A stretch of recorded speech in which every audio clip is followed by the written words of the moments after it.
Hello friends. Did you know that nearly 80% of those who watch my videos aren't subscribed? If you enjoy the content, I'd truly appreciate it if you hit that subscribe button. It helps a lot. Also, don't forget to leave a like and share your thoughts in the comments. Your interaction not only supports the channel's growth, but also helps these stories reach more people. Thank you all for being here. By the way, where are you watching from? Let me know in the comments. Michigan State Trooper Michael Thompson had patrolled the E-75 corridor between Bay City and Saginaw for 14 years, witnessing everything from routine fender benders to multi-vehicle pileups that made national news. But nothing in his extensive experience had prepared him for the series of events that would begin on a bone-chilling January night in 2019, when the temperature hovered at -8 degrees Fahrenheit and wind gusts created conditions so severe that the National Weather Service had issued warnings urging all non-essential travel to cease immediately.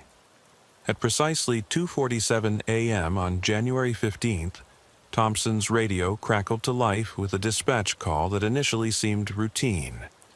An abandoned vehicle on the southbound shoulder of E-75, approximately 3 miles north of exit 162.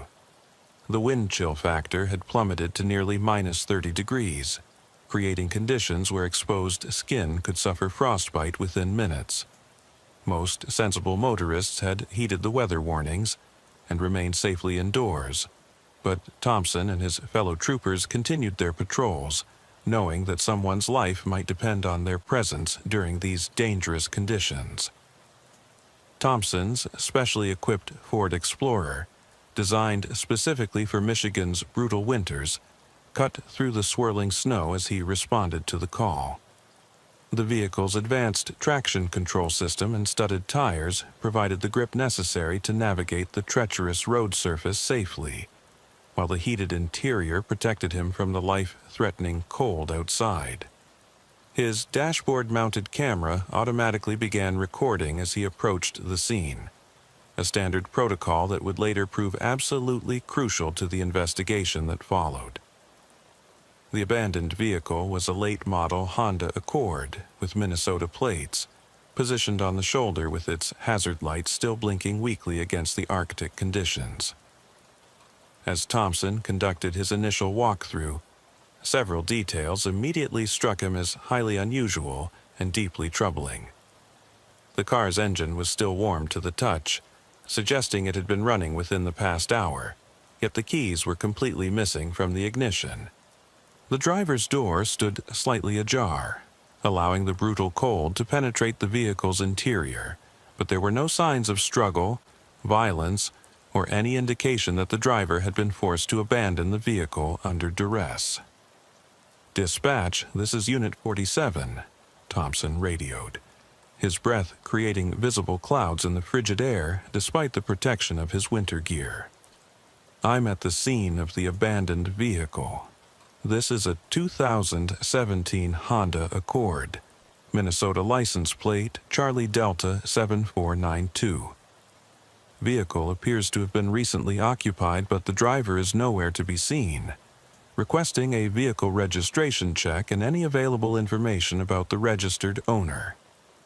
The response came back within minutes, delivered by dispatcher Amanda Foster, a 20-year veteran whose calm professionalism had guided officers through countless emergencies. "Unit 47. Vehicle is registered to Dakota Smith. White male, age 28, residence listed as Minneapolis, Minnesota. Subject is employed as a pharmaceutical sales representative with Medicor Solutions. No outstanding warrants, no history of mental health issues or prior missing persons reports. Vehicle registration is current, no liens or other complications noted." Thompson's training immediately kicked in as he began documenting the scene with methodical precision.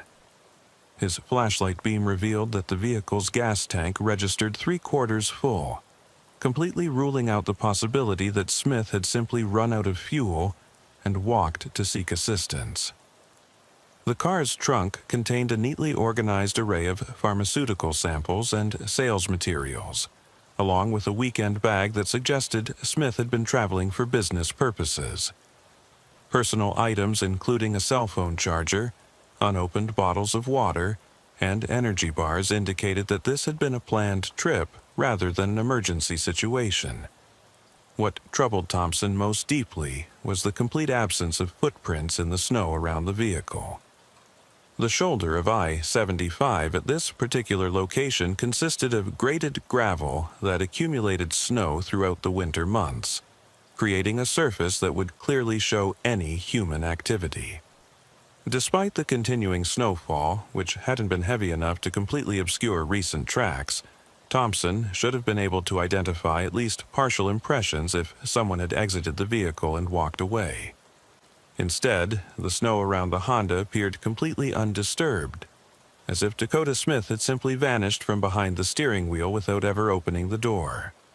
Thompson spent nearly an hour documenting every aspect of the scene, photographing the vehicle from multiple angles, checking for any signs of mechanical failure that might explain the abandonment, and searching the immediate area for any clues about Smith's whereabouts. The car's interior revealed no signs of struggle. The seat was properly adjusted for someone of Smith's height.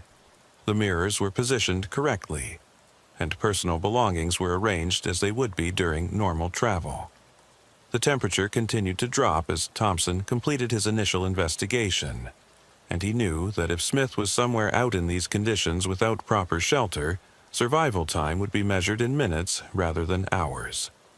He requested a tow truck for the abandoned vehicle and filed his initial report as a missing person case with circumstances pending further investigation. Standard protocol required him to check local hospitals, contact Smith's emergency contacts, and coordinate with the Minnesota State Patrol to determine if Smith had any history of similar incidents or mental health issues that might explain a voluntary disappearance. As the tow truck arrived and began the process of removing Smith's vehicle from the dangerous highway shoulder, Thompson made detailed notes about the exact location, weather conditions, and every observation he had made during his investigation. His report noted the unusual absence of footprints, the missing keys, and the fact that Smith appeared to have vanished without taking any of his personal belongings, including his wallet, which contained several $100s in cash and all his identification. The investigation might have proceeded along predictable lines, with Smith eventually classified as a voluntary missing person who had chosen to abandon his vehicle and disappear for personal reasons, if not for what happened exactly 7 days later under eerily similar circumstances that would force Thompson to confront the possibility that something far more sinister was occurring along his patrol route. Exactly 1 week after Dakota Smith's disappearance, on January 22, 2019, at 3:15 a.m., Thompson found himself responding to what initially appeared to be an identical situation. Another abandoned vehicle call on I-75, this time approximately 2 miles south of the previous incident's location. The weather conditions were remarkably similar, with temperatures below zero and intermittent snow squalls creating hazardous driving conditions that had once again prompted official warnings against unnecessary travel. The second vehicle was a Toyota Camry with Ohio plates, registered to Austin Hayes, a 31-year-old insurance adjuster from Cincinnati. Like Dakota Smith's Honda from the previous week, the Camry showed absolutely no signs of mechanical failure, contained adequate fuel, and had been abandoned with its hazard lights blinking steadily in the darkness. Hayes's briefcase remained in the back seat, containing files related to insurance claims he had been investigating in the Saginaw area, along with a thermos of coffee that Thompson's infrared thermometer indicated had been poured approximately 2 hours earlier. The similarities to the Smith case were so striking that Thompson immediately felt a chill that had nothing to do with the sub-freezing temperature. Once again, despite fresh snow that had fallen throughout the evening, no footprints were visible around the abandoned vehicle. Thompson found the driver's door unlocked and slightly open, with the keys missing from the ignition, just as they had been in Smith's case. The scene was so nearly identical that Thompson immediately contacted his supervisor before proceeding with the standard investigation protocols. Sergeant Jennifer Collins arrived on scene at 4:20 a.m., bringing with her 15 years of experience in highway patrol investigations and a reputation for thoroughness that had earned her the respect of officers throughout the district. Collins had been Thompson's supervisor for 3 years and had come to trust his instincts and attention to detail, so when he expressed concern about the similarities between this case and the Smith disappearance, she took his observation seriously. After conducting her own methodical examination of Hayes's vehicle, Collins confirmed Thompson's assessment that the circumstances surrounding this disappearance were remarkably similar to those involving Dakota Smith. The positioning of the vehicle, the missing keys, the absence of footprints, and the lack of any signs of struggle or mechanical failure all pointed to a pattern that neither officer could easily explain through conventional reasoning. "Mike," Collins said, her voice carrying the weight of growing concern as she completed her walkthrough of the scene. "I want you to pull all the incident reports for abandoned vehicles along this stretch of I-75 going back at least 6 months. Include anything within a 20-mile radius of these 2 locations. I have a feeling we might be looking at something more systematic than 2 isolated incidents." The record search that Thompson conducted over the following 3 days revealed a pattern that sent shockwaves through the Michigan State Police hierarchy and would eventually attract the attention of federal law enforcement agencies.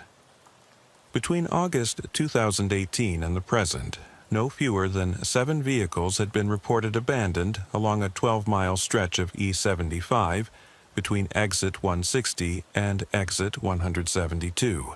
All under circumstances that shared disturbing similarities with the Smith and Hayes cases. Each incident had occurred during harsh weather conditions, severe snowstorms, heavy rain with near-zero visibility, or dense fog that significantly reduced visibility and limited the number of potential witnesses on the highway. The abandoned vehicles had all been found with hazard lights operating, doors unlocked, keys missing, and no signs of struggle or mechanical failure. Most troubling of all, in every single case, no evidence existed that the drivers had ever actually exited their vehicles. The pattern became even more disturbing when Thompson cross-referenced the dates and times of the incidents. Each disappearance had occurred during overnight hours, typically between 2 a.m. and 4 a.m., when traffic on I-75 was at its lightest. The weather conditions during each incident had been severe enough to provide natural concealment for any suspicious activity, as if someone was deliberately timing these events to occur when natural conditions would provide maximum protection from observation. Thompson's investigation also revealed troubling similarities in the profiles of the missing individuals. All were professional men between the ages of 25 and 40. All had been traveling alone on business-related trips, and all had been driving rental cars or personal vehicles that wouldn't immediately be missed by family members who expected them to be away from home. The targeting appeared to be deliberate and sophisticated, suggesting that these were not random opportunistic crimes, but rather carefully planned predatory acts. The discovery of this pattern prompted an immediate escalation of the investigation. Collins contacted the FBI's Detroit Field Office, the Michigan State Police Criminal Investigation Division, and county sheriff departments from all affected jurisdictions. Within 48 hours, what had begun as routine missing persons investigations had evolved into a multi-agency task force focused on what appeared to be serial predation along one of Michigan's busiest interstate corridors. The realization that a predator had been systematically targeting travelers along Interstate 75 for months without detection sent a chill through law enforcement agencies throughout the region. The sophistication required to carry out such crimes while avoiding detection suggested they were dealing with someone who possessed detailed knowledge of law enforcement procedures, weather patterns, and the vulnerabilities of interstate highway systems. The formation of the I-75 Corridor Task Force was announced on February 1, 2019, following an emergency meeting between Michigan State Police leadership, the FBI's Detroit Field Office, and sheriff departments from Bay, Saginaw, and Genesee counties. The task force represented one of the most comprehensive interstate criminal investigation efforts in Michigan's history, bringing together expertise from multiple agencies to confront what appeared to be a sophisticated and methodical predator. Trooper Thompson was designated as the primary investigating officer, a recognition of his role in identifying the pattern and his intimate knowledge of the affected highway corridor. Working alongside him was FBI Special Agent Rebecca Turner, a behavioral analyst with 12 years of experience investigating crimes involving predators who targeted travelers along major highway systems. Agent Turner brought a federal perspective and access to resources that would prove crucial to understanding the full scope of the criminal activity they were confronting. During their first joint briefing at the Michigan State Police headquarters in East Lansing, Agent Turner outlined a preliminary profile based on the available evidence that would guide much of their subsequent investigation. Her analysis painted a disturbing picture of an organized offender who had studied law enforcement procedures, weather patterns, and the psychology of interstate travel to create an almost perfect predatory system. "What we're dealing with here," Turner explained to the assembled task force members, "is an exceptionally organized predator who has identified this stretch of I-75 as an optimal hunting ground." The timing of these incidents during severe weather suggests not just careful planning, but sophisticated understanding of how weather conditions affect both law enforcement response times and the likelihood of witnesses. The lack of physical evidence points to someone with extensive knowledge of forensic investigation techniques and crime scene management. Turner's analysis continued with observations that would prove prophetic as the investigation developed. Most importantly, the fact that we're not finding bodies strongly suggests that these disappearances serve a purpose beyond simple murder. We need to be prepared for the possibility that we're dealing with human trafficking, forced labor, identity theft, or some other form of extended captivity that requires keeping the victims alive for extended periods. The task force's investigative approach was comprehensive and methodical. Thompson was assigned to coordinate with local businesses along the I-75 corridor, truck stops, gas stations, restaurants, and hotels to identify any witnesses who might have observed suspicious activity during the time frames when the disappearances occurred. This required visiting every commercial establishment within a 50-mile radius of the affected area, a time-consuming process that nevertheless yielded crucial intelligence about the predator's methods. Agent Turner focused on the behavioral analysis and victimology aspects of the investigation, working to understand why these particular individuals had been targeted and what common factors might have made them vulnerable to predation. Her investigation revealed disturbing patterns in how the victims had been selected, suggesting that the predator had been conducting surveillance of potential targets before making contact. The breakthrough in their investigation came from an unexpected source. Hunter Brooks, a long-haul trucker who had been making regular runs between Detroit and Grand Rapids for the past 3 years. Brooks contacted the task force tip line after seeing news reports about the missing persons investigation, explaining that he had witnessed something unusual on multiple occasions while driving the I-75 corridor during nighttime hours in severe weather conditions. "I've seen him at least 3 times now, maybe 4, Brooks told Thompson during their interview at a truck stop near exit 164, his weathered hands wrapped around a cup of coffee as he recalled the incidents that had been troubling him for months. Always, during the worst weather, blizzards, ice storms, that kind of thing. Always in the same general area, maybe a 5 or 6 mile stretch of highway. Guy stands on the shoulder wearing what looks like a perfect state police uniform, waves drivers over, like he's conducting some kind of safety checkpoint or emergency assistance. Brooks's description became more detailed as Thompson encouraged him to recall every aspect of what he had observed. First time I saw him, I thought it was completely legitimate. You know how troopers will sometimes set up safety checks during bad weather, making sure people have proper equipment, checking if anyone needs assistance.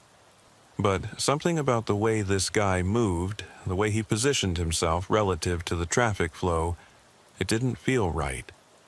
Too deliberate, too practiced, if that makes sense. The trucker's observations provided the task force with their first concrete description of a suspect. Brooks described a white male, approximately 6 feet tall, and appearing to be in his 40s, wearing what appeared to be an authentic Michigan State Police winter uniform, complete with reflective vest, campaign hat, and all the appropriate insignia. Most importantly, Brooks had observed this individual operating a vehicle that strongly resembled a police cruiser, but lacked the distinctive markings, light configuration, and equipment of official Michigan State Police patrol units. The car looked right from a distance, Brooks explained, especially in bad weather when visibility is limited. Dark-colored, had what looked like a light bar on top, positioned like a patrol car. But when I got closer one time, something about it seemed off. Couldn't put my finger on exactly what, but it just didn't look quite right. Like someone had put together a really good imitation but missed some of the details. Brooks's willingness to come forward provided the task force with their first concrete lead in what had been a frustratingly elusive investigation. His description of the suspect's methods, using severe weather conditions for concealment, positioning himself to appear as legitimate law enforcement, and operating a convincing replica of a police vehicle, confirmed many of the theories that Turner and Thompson had developed about their predator's sophistication and planning. The revelation that their predator was impersonating a Michigan State trooper added an entirely new dimension to the investigation, and explained many of the puzzling aspects of the disappearances. Agent Turner immediately coordinated with the Michigan Secretary of State's office to identify any individuals who had recently purchased decommissioned police vehicles at state auctions, while Thompson worked with uniform suppliers throughout the region to trace recent purchases of state police-style clothing and equipment. The investigation into the false troopers' equipment and methods revealed the disturbing extent of preparation that had gone into creating this predatory system. Over the past 18 months, 3 different individuals had purchased former police vehicles at state auctions, all paying in cash and providing addresses that subsequent investigation revealed to be completely fictitious. The vehicles included 2 Crown Victoria police interceptors and 1 Chevrolet Tahoe, all of which had been retired from various Michigan law enforcement agencies. Similarly, multiple uniform suppliers reported unusual orders for Michigan State Police-style clothing from buyers who claimed to be involved in security work, theatrical productions, or law enforcement training programs. The orders had been placed using different names and payment methods, but the shipping addresses all traced to mail forwarding services or temporary rental properties, suggesting a systematic effort to avoid creating traceable connections between the purchases and the actual buyer. Most troubling was the discovery that someone had been methodically studying Michigan State Police procedures and protocols with an attention to detail that went far beyond casual observation.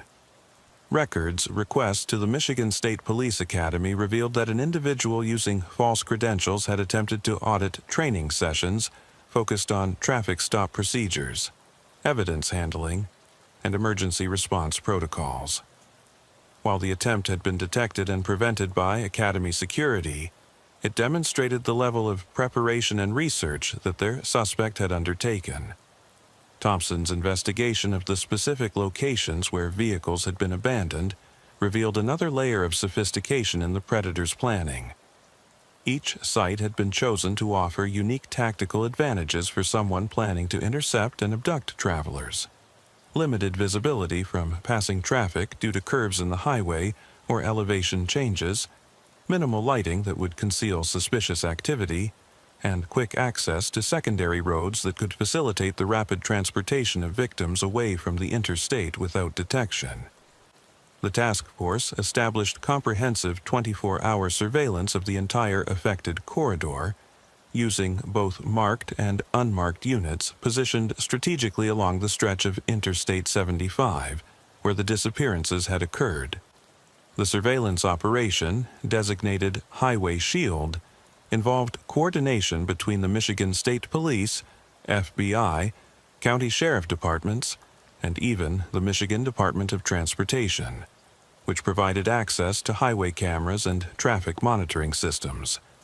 For 3 weeks, the surveillance operation yielded nothing but routine traffic stops, minor accidents, and the usual assortment of incidents that occur along busy interstate corridors. Investigators began to worry that their increased presence had driven the predator away from his established hunting ground, possibly forcing him to relocate his activities to another highway system where he could continue his crimes without the intensive scrutiny now focused on Interstate 75. Then, on February 28, 2019, during a severe ice storm that had reduced visibility to less than 50 feet and created road conditions so hazardous that the Michigan Department of Transportation had issued warnings against all non-essential travel, their carefully laid trap was finally sprung.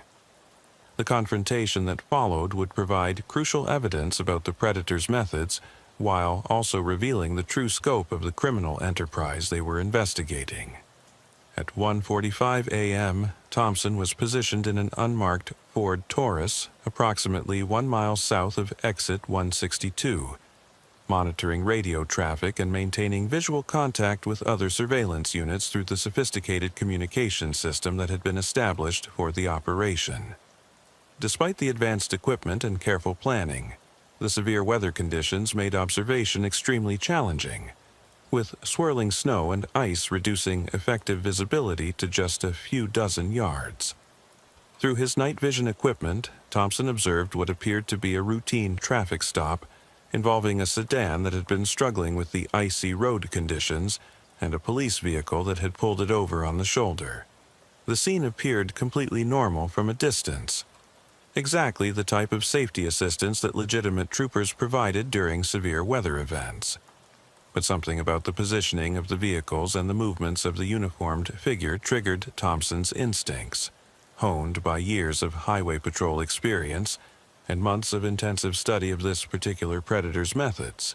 Following established surveillance protocols, Thompson immediately radioed his position and requested backup while maintaining visual observation of what appeared to be a traffic stop in progress. However, the severe weather conditions meant that the nearest support units were at least 15 minutes away, and Thompson could see that the uniformed figure was approaching the civilian vehicle with an urgency that didn't match standard traffic stop procedures. As Thompson watched through his binoculars and night vision equipment, several details about the scene began to trouble him deeply. The positioning of the supposed police cruiser was wrong, angled in a way that blocked visibility from passing traffic, rather than providing the safety buffer that officers are trained to maintain during roadside stops.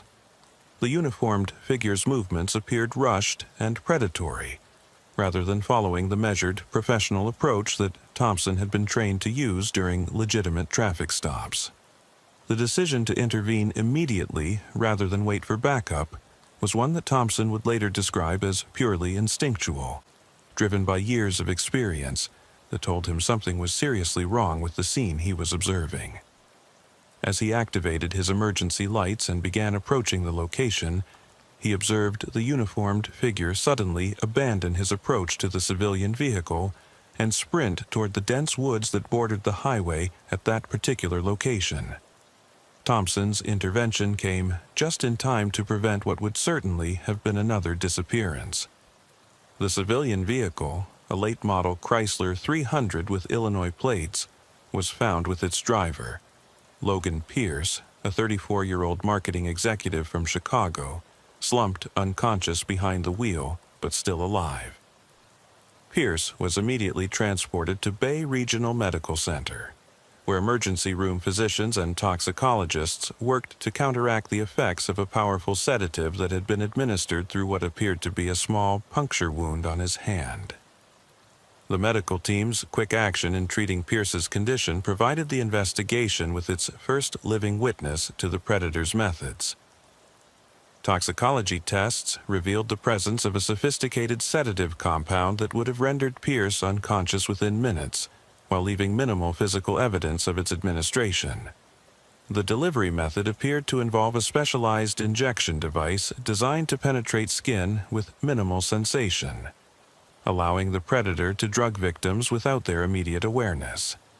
Pierce's statement, provided after he had recovered sufficiently to be interviewed by Thompson and Agent Turner, confirmed many of the theories they had developed about the predator's methods while revealing new details about the sophistication of his deception.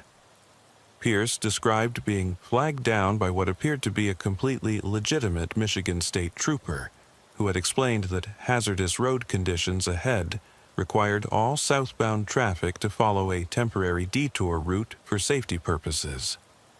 Everything about him seemed absolutely professional and authentic, Pierce told the investigators during his interview at the hospital. The uniform was perfect.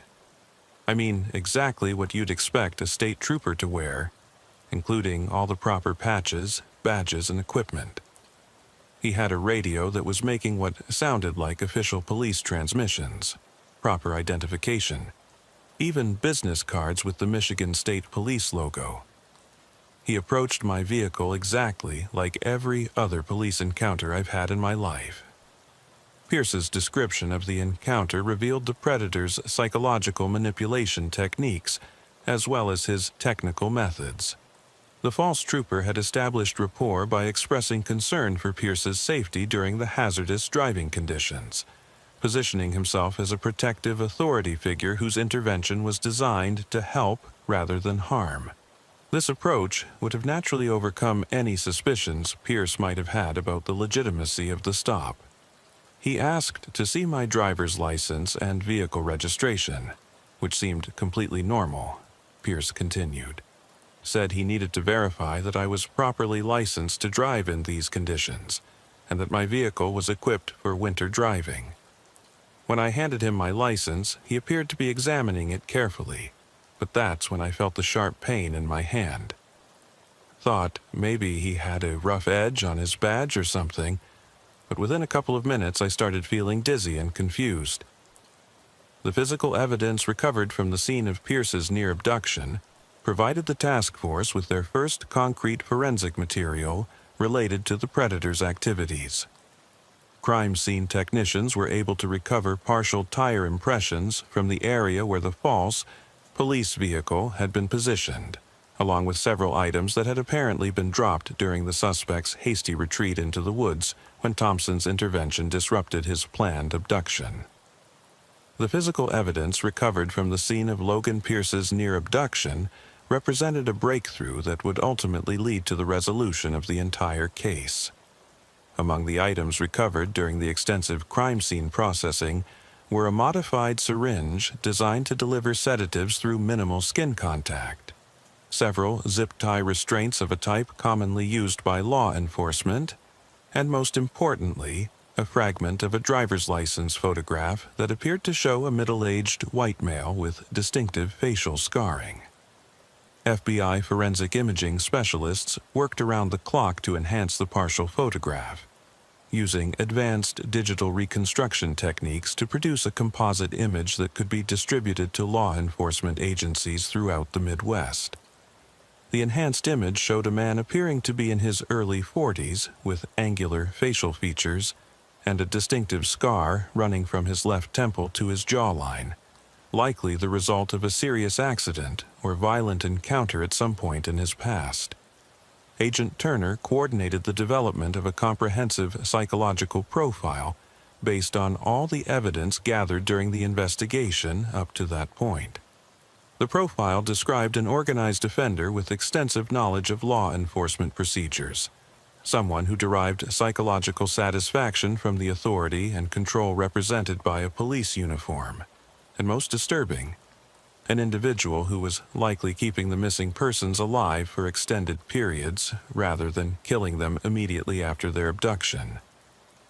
This isn't someone who kills for the psychological satisfaction of murder, Turner explained to Thompson and the other task force members during one of their daily briefing sessions.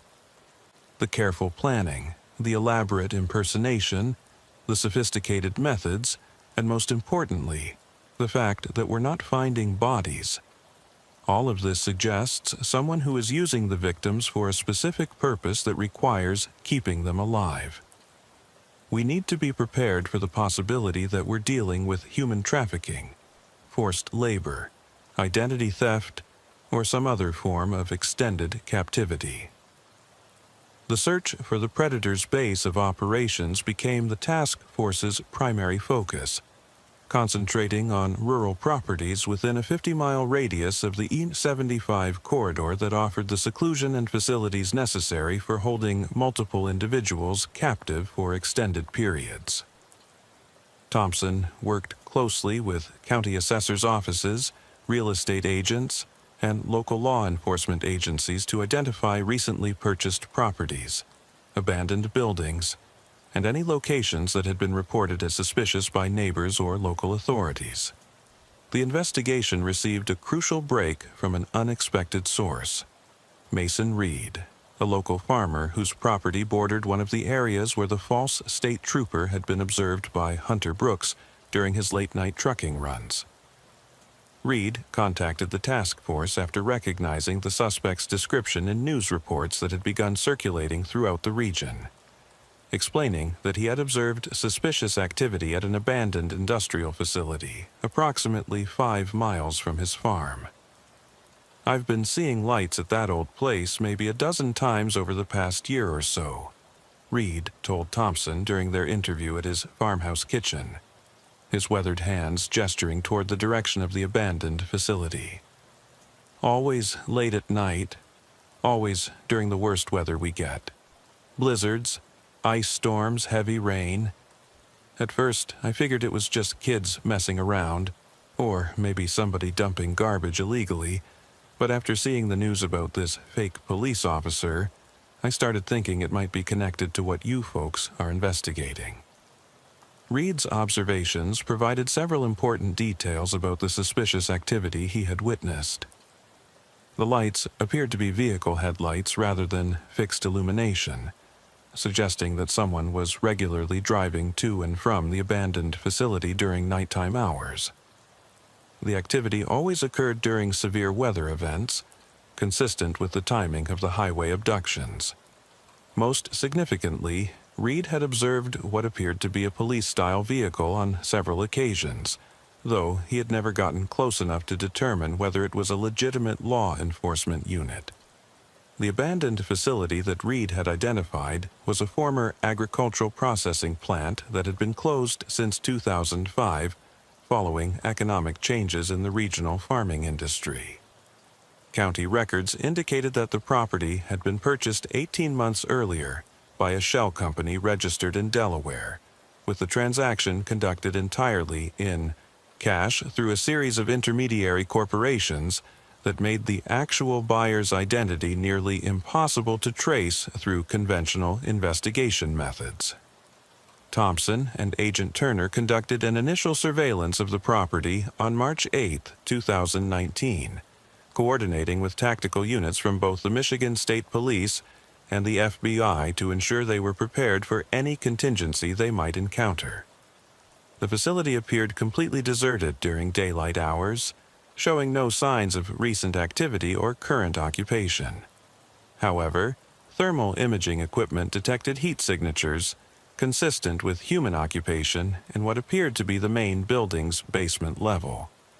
The decision to conduct a tactical raid on the abandoned facility required extensive planning and coordination due to the strong possibility that missing persons were being held inside the building. The operation needed to be executed with precision to minimize the risk to any potential victims while preventing the suspect's escape and preserving crucial evidence that might reveal the full scope of the criminal enterprise they were investigating. The tactical operation was scheduled for dawn on March 10, 2019, involving more than 40 law enforcement officers from multiple agencies including the Michigan State Police Emergency Support Team, FBI Hostage Rescue Team specialists, and tactical units from Bay and Saginaw County Sheriff Departments. The raid was planned to approach the facility from multiple directions simultaneously, with specific teams assigned to secure potential escape routes, establish perimeter control, and conduct the actual building entry and search operations. What the tactical teams discovered inside the abandoned facility exceeded even Agent Turner's most disturbing projections based on her psychological profile of their suspect. The building's basement level had been extensively modified and converted into a series of holding cells, each equipped with basic amenities including cots, chemical toilets, and water supplies, but secured with industrial-grade locks and reinforced steel doors that would have made escape impossible without outside assistance. 5 of the 7 missing travelers who had disappeared from the Inner 75 corridor were found alive, but in various states of physical and psychological distress that would require extensive medical treatment and psychological counseling. Dakota Smith, the pharmaceutical sales representative whose disappearance had initiated the entire investigation, had been held captive for nearly 2 months and showed signs of severe weight loss and psychological trauma. Austin Hayes, the insurance adjuster, whose disappearance had led Thompson to recognize the pattern, displayed symptoms of prolonged malnutrition and what psychologists would later diagnose as acute stress disorder.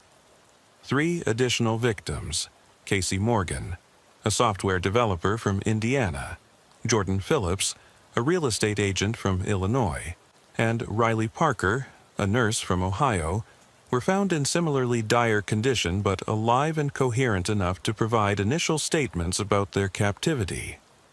Each victim had been held in individual cells with minimal contact with the others, creating psychological isolation that had been part of their captor's method of maintaining control over them. The most disturbing discovery was the extensive documentation that the captor had maintained about each victim throughout their period of captivity. Detailed files contained personal information that had been extracted through systematic interrogation, including family details, financial information, employment records, and social security numbers. The files also included documentation of the captor's attempts to assume their identities for various fraudulent purposes, including credit card applications, loan documents, and even attempts to access their employment benefits. The facility also contained sophisticated equipment for creating false identification documents, including professional-grade photography equipment, laminating machines, and computer systems loaded with software designed for document manipulation and forgery. Bank records and financial documents found throughout the facility indicated that the captor had been systematically accessing the victims' bank accounts and credit information, generating thousands of dollars through identity theft while they remained in captivity.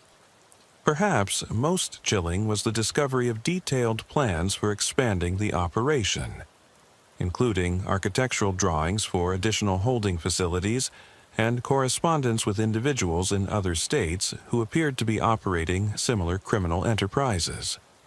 The scope of the planned expansion suggested that their suspect had been working to create a network of abduction and identity theft operations along major interstate highway corridors throughout the Midwest. The suspect, who had evaded capture during the initial raid by escaping through a concealed tunnel system that connected the main facility to an abandoned storm drain, was identified through fingerprints found throughout the facility as Garrett Walsh, a 43-year-old former security guard with an extensive criminal history spanning multiple states. Walsh's background revealed a pattern of escalating criminal behavior focused on identity theft, fraud, and the abuse of authority positions that had apparently led to the sophisticated predatory system he had developed along the HOD 75 corridor. Walsh's criminal history included previous convictions for identity theft in Ohio and Indiana, along with several charges related to impersonating law enforcement officers that had resulted in relatively minor penalties. He had been dismissed from multiple security guard positions for misconduct involving the abuse of his limited authority, including incidents where he had detained individuals without proper justification and had been accused of stealing personal information from people he encountered during his security duties. The investigation into Walsh's background revealed that he had been systematically studying law enforcement procedures for several years, attending public safety seminars, purchasing law enforcement training materials, and even attempting to apply to several police academies before his criminal history prevented his acceptance into any legitimate law enforcement training program. His obsession with law enforcement authority had apparently evolved into the elaborate impersonation scheme that allowed him to prey on interstate travelers with minimal risk of detection. Walsh was eventually apprehended 3 days after the facility raid when he attempted to access a storage unit registered under one of his false identities.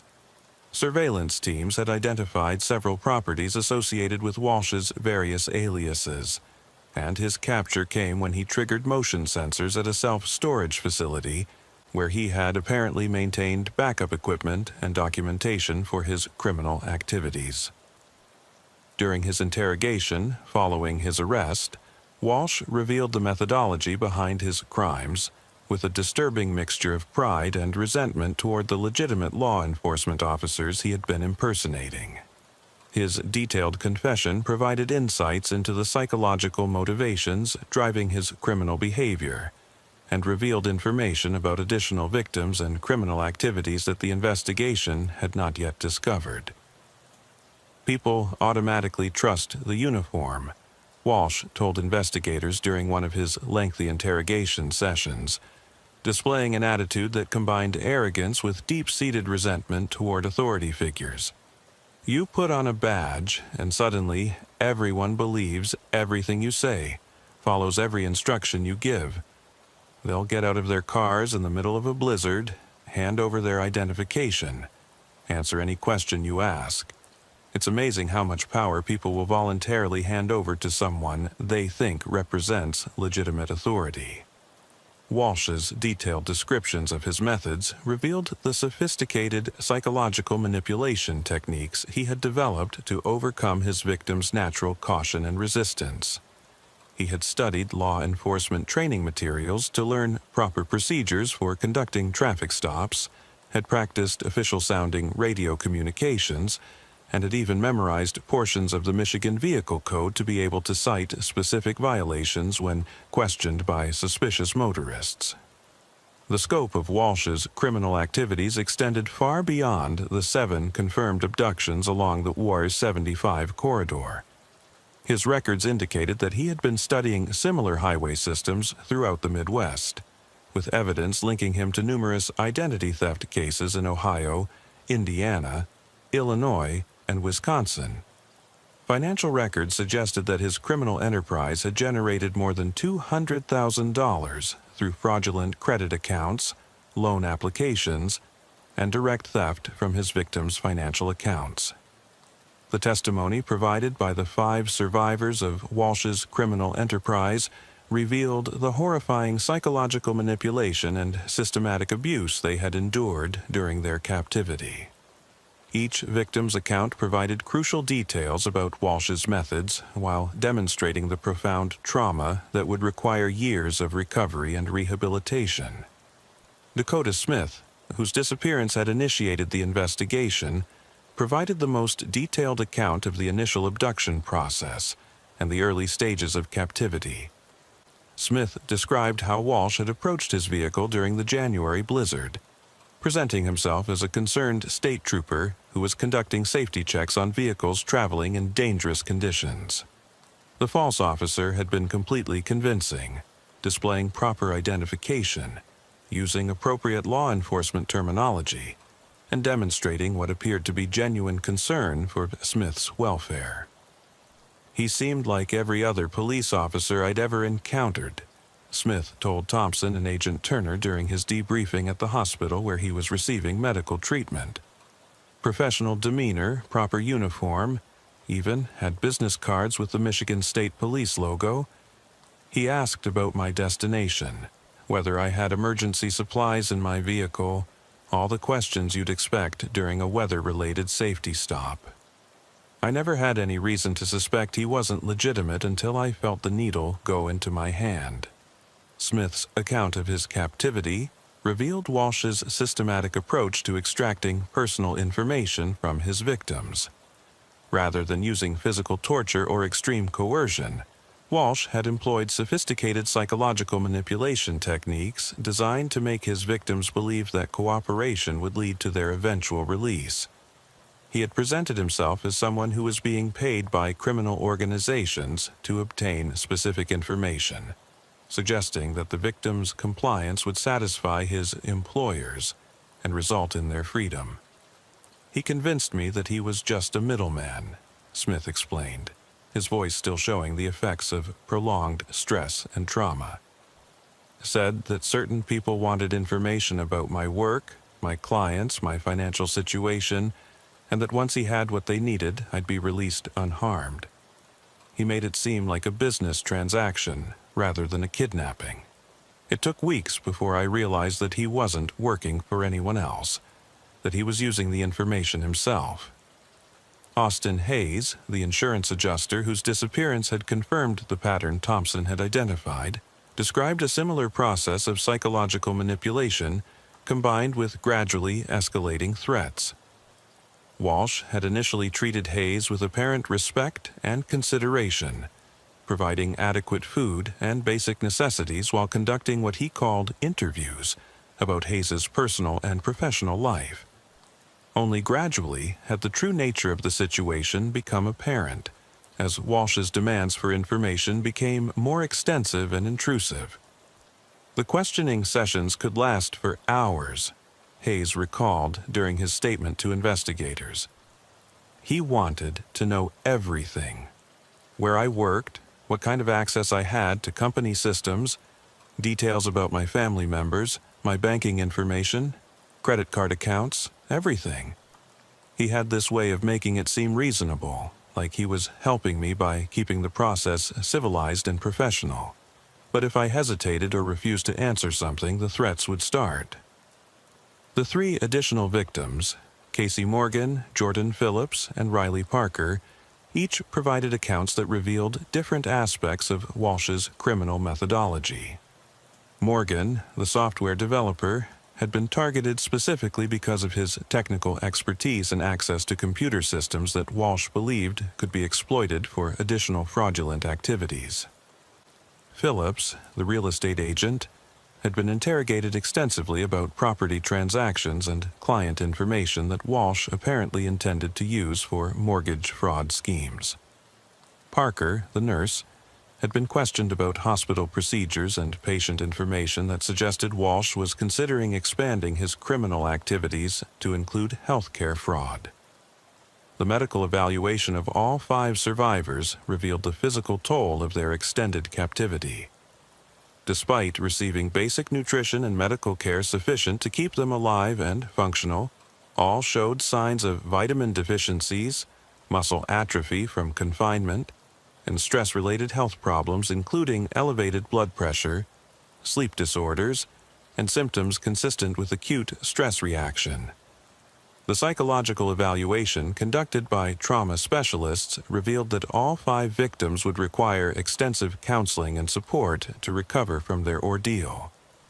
Dr. Michelle Clark, the psychologist who coordinated the victims' initial mental health assessment, explained the complex psychological dynamics that had allowed Walsh to maintain control over his captives for extended periods without the use of extreme physical restraints or violence. Walsh had created a carefully controlled environment designed to foster dependence and compliance, Dr. Clark explained to the task force during one of their briefings. By presenting himself as the sole source of information about when they might be released, and by maintaining the fiction that cooperation would lead to freedom, he was able to extract compliance without resorting to the kind of brutal coercion that might have prompted more desperate escape attempts. The process of helping the survivors rebuild their lives extended far beyond their initial medical treatment and psychological evaluation. Each victim faced months of legal and financial complications as they worked to restore their identities and repair the damage caused by the fraudulent accounts and transactions that Walsh had conducted using their personal information. Credit reports showed unauthorized activity totaling more than $75,000 across all 5 victims, including fraudulent credit card accounts, unauthorized loans, and attempts to access their employment benefits and retirement accounts. Thompson found himself serving as a liaison between the victims and the various agencies working to help them recover from Walsh's crimes. The complexity of identity theft cases meant that each victim had to work with multiple banks, credit reporting agencies, government offices, and insurance companies to document the fraudulent activity and restore their legitimate financial standing. The process was time-consuming and emotionally exhausting for individuals who were already dealing with the psychological trauma of their captivity. While the rescue of 5 victims represented a significant victory for the task force, the fate of the 2 missing travelers who had not been found at Walsh's facility remained an urgent priority. Tyler Bennett, a marketing consultant from Kentucky, and Brandon Cooper, an engineer from Tennessee, had both disappeared under circumstances identical to the other victims, but their whereabouts remained unknown even after Walsh's arrest and interrogation. During his extended interrogation sessions, Walsh initially refused to provide information about Bennett and Cooper, maintaining that he had never encountered either individual and suggesting that their disappearances might be unrelated to his activities along the E75 corridor. However, evidence recovered from his facility clearly indicated otherwise, including personal items belonging to both men and detailed files containing their personal information similar to those maintained for the other victims. Agent Turner employed advanced interrogation techniques designed to overcome Walsh's resistance to revealing the location of the missing men. She understood that Walsh's personality type thrived on maintaining control and power over others, and that he was likely withholding information about Bennett and Cooper as a way of maintaining some form of leverage even after his capture. Her approach involved demonstrating to Walsh that cooperation in locating the missing men might result in more favorable treatment during his eventual sentencing. The breakthrough came when Turner presented Walsh with evidence that the FBI had identified additional criminal activities beyond those related to the E75 disappearances. Financial records and computer files recovered from his facility indicated involvement in a much broader network of identity theft and fraud operations spanning multiple states. The possibility of additional federal charges carrying significantly longer prison sentences finally motivated Walsh to provide information about the 2 missing victims. There, at the backup location, Walsh finally revealed during an interrogation session on March 18th, 8 days after his initial arrest. I had to move them when I started getting nervous about all the police activity on I-75. Figured it was better to have them somewhere completely separate from the main operation in case something went wrong. Walsh's admission led to directions to an abandoned farmhouse in Genesee County, approximately 40 miles from the primary facility where the other victims had been held.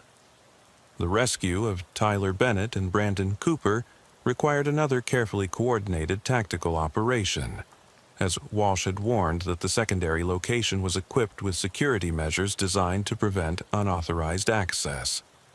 However, the operation proceeded without incident, and both men were found alive but in considerably worse condition than the victims recovered from the primary facility.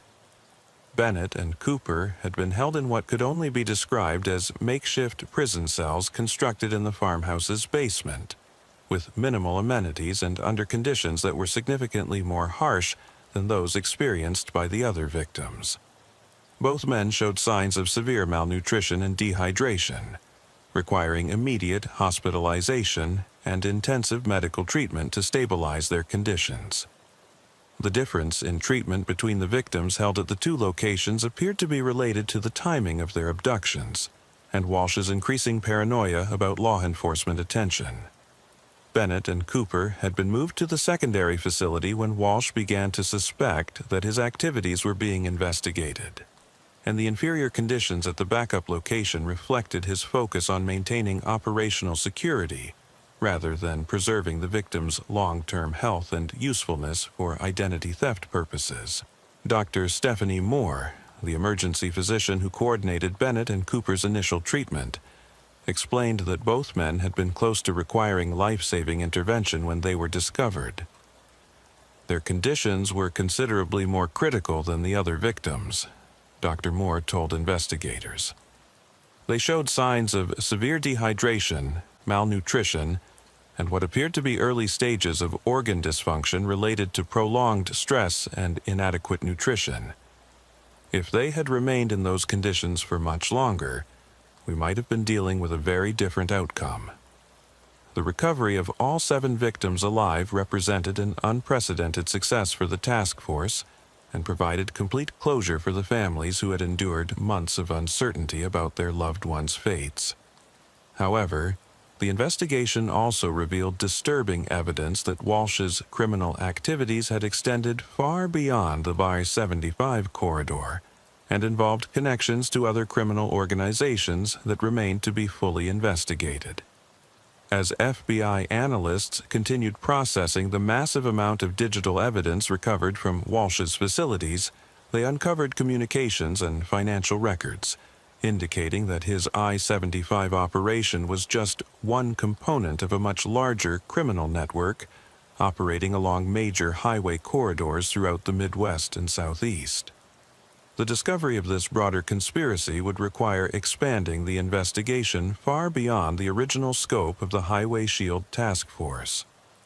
The breakthrough in understanding the network's structure came when FBI cybercrimes specialists successfully decrypted Walsh's computer files, revealing extensive correspondence with individuals in Ohio, Indiana, Illinois, Kentucky, Tennessee, and Alabama, who appeared to be operating similar schemes targeting interstate travelers. These communications detailed coordination of timing between different operations, sharing of intelligence about law enforcement patrol patterns, and exchange of victim information that suggested a sophisticated level of criminal organization. Agent Turner coordinated with FBI field offices in 7 different states to begin identifying and investigating the network members whose identities had been revealed through Walsh's communications. The scope of the investigation required unprecedented cooperation between state law enforcement agencies and federal authorities, as the network appeared to have been operating for several years with sufficient sophistication to avoid detection by individual jurisdictions working independently. The network's operational structure, as revealed through Walsh's files, resembled a franchise model for criminal activity. Each member operated independently within their assigned territory, typically a specific interstate highway corridor, but shared resources, intelligence, and techniques through encrypted communications managed by a central coordinator. The system allowed individual operators to benefit from the collective experience and knowledge of the entire network, while maintaining operational security through compartmentalization. Thompson's role in the expanded investigation involved coordinating with law enforcement agencies in the states where network members had been identified. His expertise in highway patrol procedures and his intimate knowledge of Walsh's methods made him a valuable resource for investigators who were encountering this type of criminal activity for the first time in their jurisdictions. The investigation revealed that the network had been systematically studying law enforcement response patterns, documenting how different agencies investigated missing persons cases, and identifying weaknesses in interagency communication that could be exploited to avoid detection.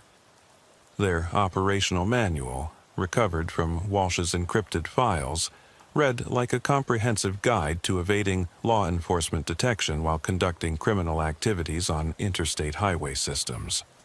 Most disturbing was the discovery that network members had gained access to certain law enforcement databases through corrupt officials in several agencies, allowing them to monitor ongoing investigations and adjust their operations to avoid detection. The identification of these corrupt officials and the extent of their cooperation with the criminal network became a priority investigation for the FBI's Internal Corruption Unit. The network's communications also revealed disturbing details about their victim selection criteria and methods. Members would identify potential victims at truck stops, rest areas, and gas stations, then shadow them along interstate corridors until optimal conditions arose for interception. They maintained detailed databases of vehicle types, license plate patterns, and demographic information that helped them select targets least likely to be immediately missed by family members or employers. Marlo Kincaid, identified through the communications as the network's central coordinator, operated under the code name The Dispatcher, and had been managing the criminal enterprise from a base in Louisville, Kentucky. Kincaid's background investigation revealed that he was a former telecommunications systems administrator who had been dismissed from his position with a major cellular service provider, following allegations of unauthorized access to customer data. The arrest of Kincaid and the simultaneous raids on facilities operated by network members across 7 states represented one of the largest coordinated law enforcement operations in recent history. Operation Highway Shield, as the expanded investigation was designated, involved more than 300 law enforcement officers and resulted in the discovery of additional victims and criminal enterprises that investigators had not previously suspected. The arrest of Marlo Kincaid at his Louisville residence yielded a treasure trove of information that revealed the true scope of the criminal network that had been operating along America's interstate highway system. Kincaid's computers contained detailed records of more than 200 victims across multiple states, along with financial data showing that the network had generated millions of dollars through identity theft, fraud, and what appeared to be human trafficking operations conducted over a period of nearly 8 years. Kincaid's operation was far more sophisticated than even Agent Turner's most pessimistic projections had suggested.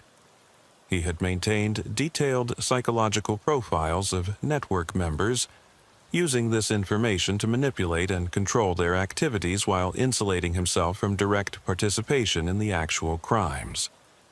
His files revealed that he had been recruiting new members through careful cultivation of individuals with criminal backgrounds, financial difficulties, and psychological profiles that made them susceptible to his influence and control. The technical investigation of Kincaid's communication system revealed advanced encryption and security measures that had allowed the network to operate for years without detection by law enforcement monitoring systems. Kincaid had used his expertise in telecommunications to create a communication network that appeared to be routine business traffic to automated monitoring systems, while actually facilitating criminal coordination across multiple states. Thompson participated in the interrogation of Kincaid, providing insights into Walsh's specific methods and helping to identify connections between the OR-75 operations and the broader network activities. Kincaid's personality proved to be a fascinating study in criminal psychology. He displayed technical sophistication combined with manipulative abilities that had allowed him to maintain control over network members while avoiding direct involvement in violent crimes that might have attracted more aggressive law enforcement attention. Kincaid saw himself as running a business. Agent Turner explained to Thompson after one of their lengthy interrogation sessions with the network coordinator. In his mind, he was providing a service to network members by coordinating their activities and sharing intelligence that made their individual operations more successful. he had convinced himself that he wasn't directly responsible for the harm caused to victims because he wasn't personally involved in the abductions or identity theft activities. The financial investigation into the network's operations revealed a complex web of shell companies, cryptocurrency transactions, and international money transfers that had allowed them to profit from their crimes while avoiding detection by financial monitoring systems. Treasury Department analysts traced the movement of funds through dozens of accounts across multiple countries, uncovering a money laundering operation that was generating profits far beyond what the individual identity theft activities would have produced. The network had also been selling victims' personal information to other criminal organizations, expanding their impact far beyond the direct crimes committed against the individuals they had abducted. Credit card fraud, tax fraud, and loan fraud schemes had been perpetrated using stolen identities, affecting hundreds of additional victims who never knew their information had been compromised until long after the damage had been done.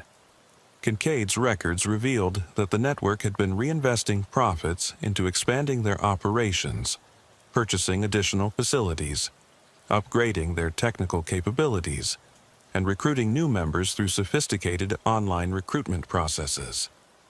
This growth model had allowed them to increase their activities year over year, while maintaining operational security that had kept them invisible to law enforcement for nearly a decade. The most chilling aspect of Kincaid's operation was the discovery of expansion plans that would have extended the network's activities to every major interstate highway corridor in the United States. His files contained detailed analysis of traffic patterns, law enforcement response times, and demographic data for potential target areas in more than 20 states.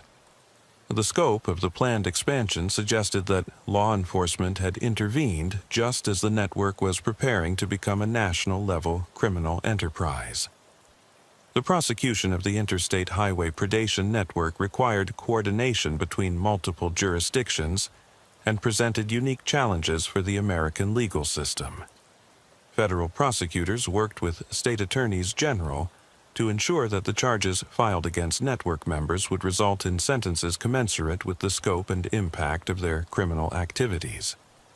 Garrett Walsh ultimately accepted a plea agreement that required him to provide complete cooperation with the ongoing investigation in exchange for avoiding the death penalty that federal prosecutors had been prepared to seek for his role in the network's activities.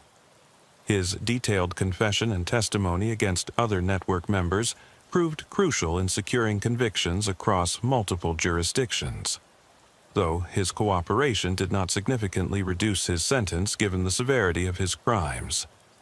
Walsh was sentenced to multiple life terms without the possibility of parole on federal charges, including kidnapping, identity theft, conspiracy, and operating a continuing criminal enterprise.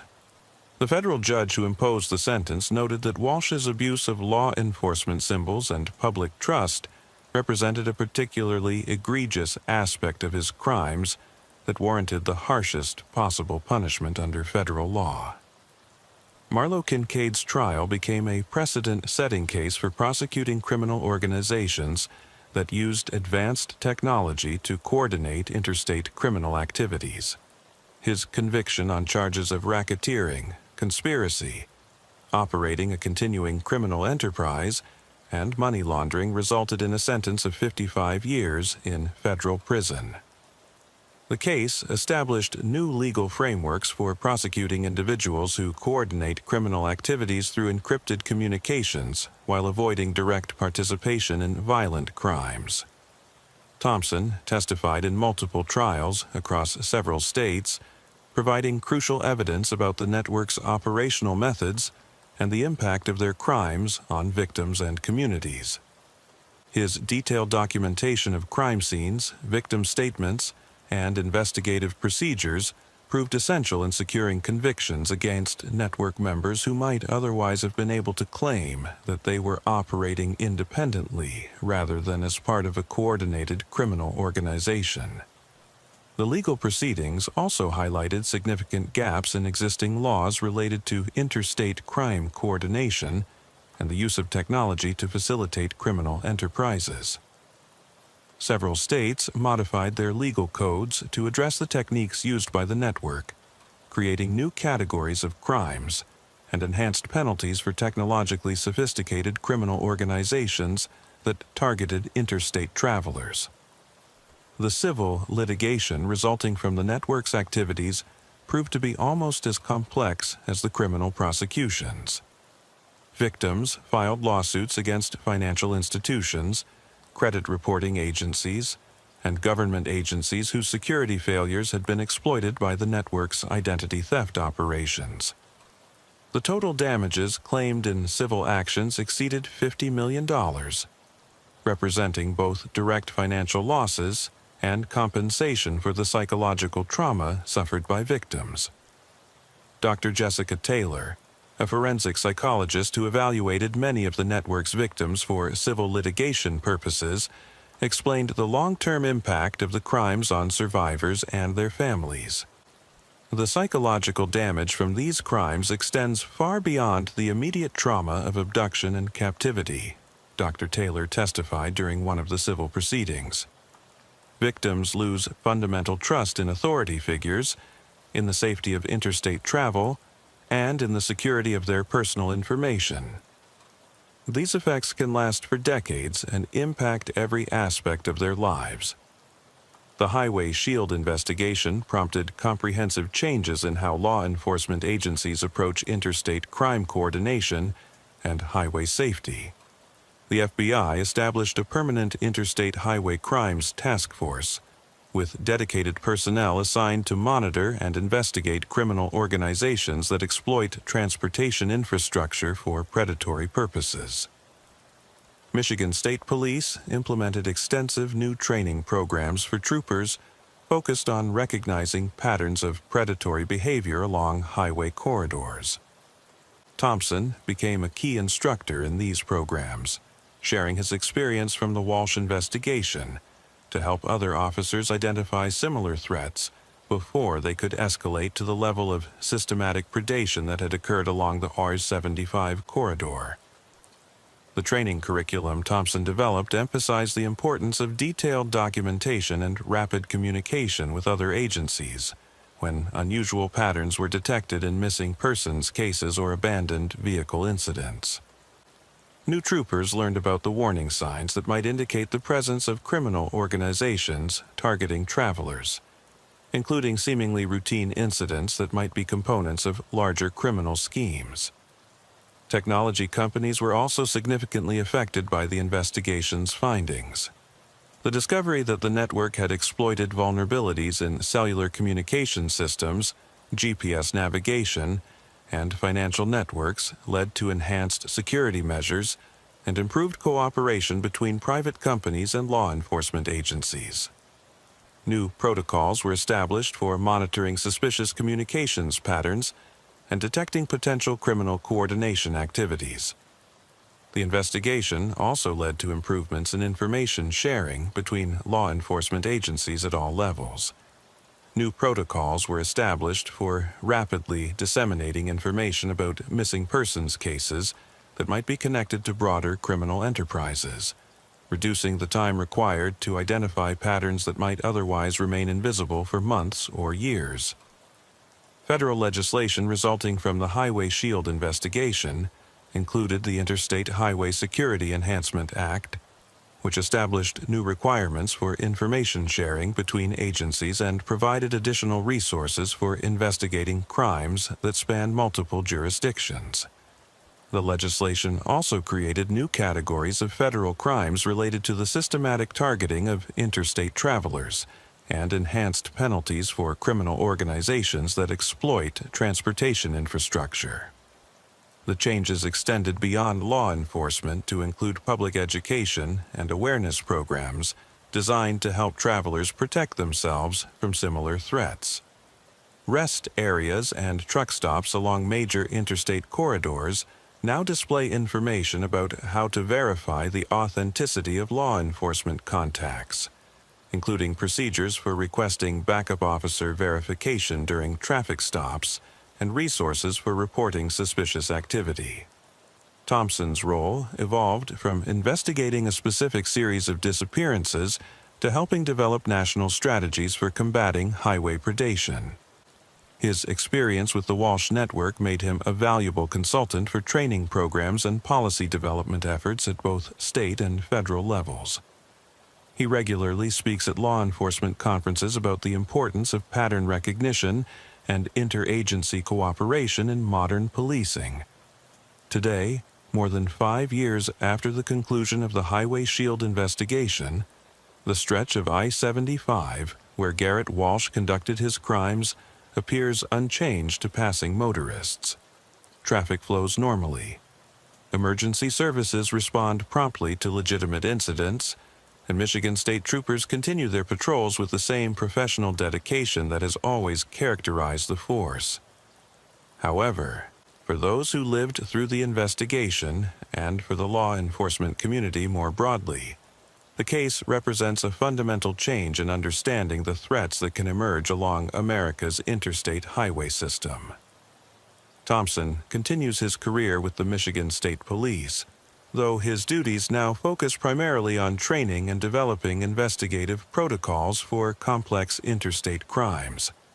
His patrol car carries additional equipment designed to help motorists verify his identity when requested, and he encourages citizens to use verification procedures whenever they have concerns about law enforcement encounters.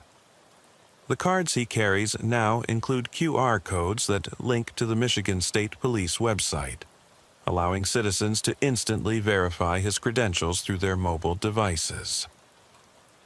The most important lesson from the Highway Shield investigation, Thompson explains to new recruits during training sessions, is that our authority as law enforcement officers comes with an absolute responsibility to protect not just individual citizens, but the trust that makes our entire system work.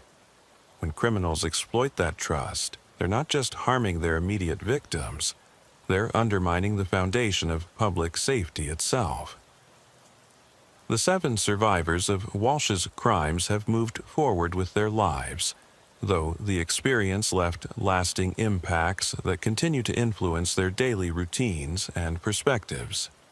Several have become advocates for highway safety and law enforcement verification procedures, speaking at conferences and training sessions to help others recognize potential warning signs of criminal impersonation and predatory behavior.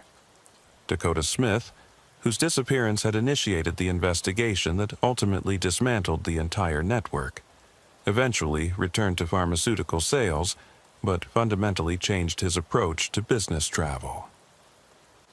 I maintain constant communication with my family and my employer during all business trips now, Smith explains during interviews about his experience.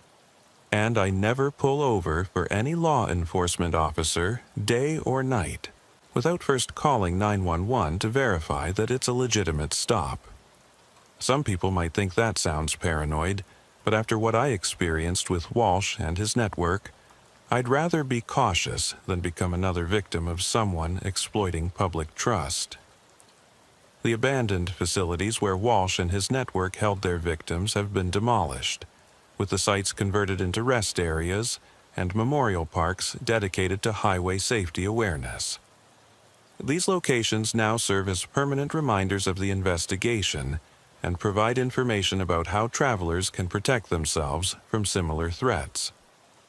The memorial at the primary facility site includes a bronze plaque listing the names of all 7 survivors and acknowledging the law enforcement officers whose dedication and persistence brought their ordeal to an end.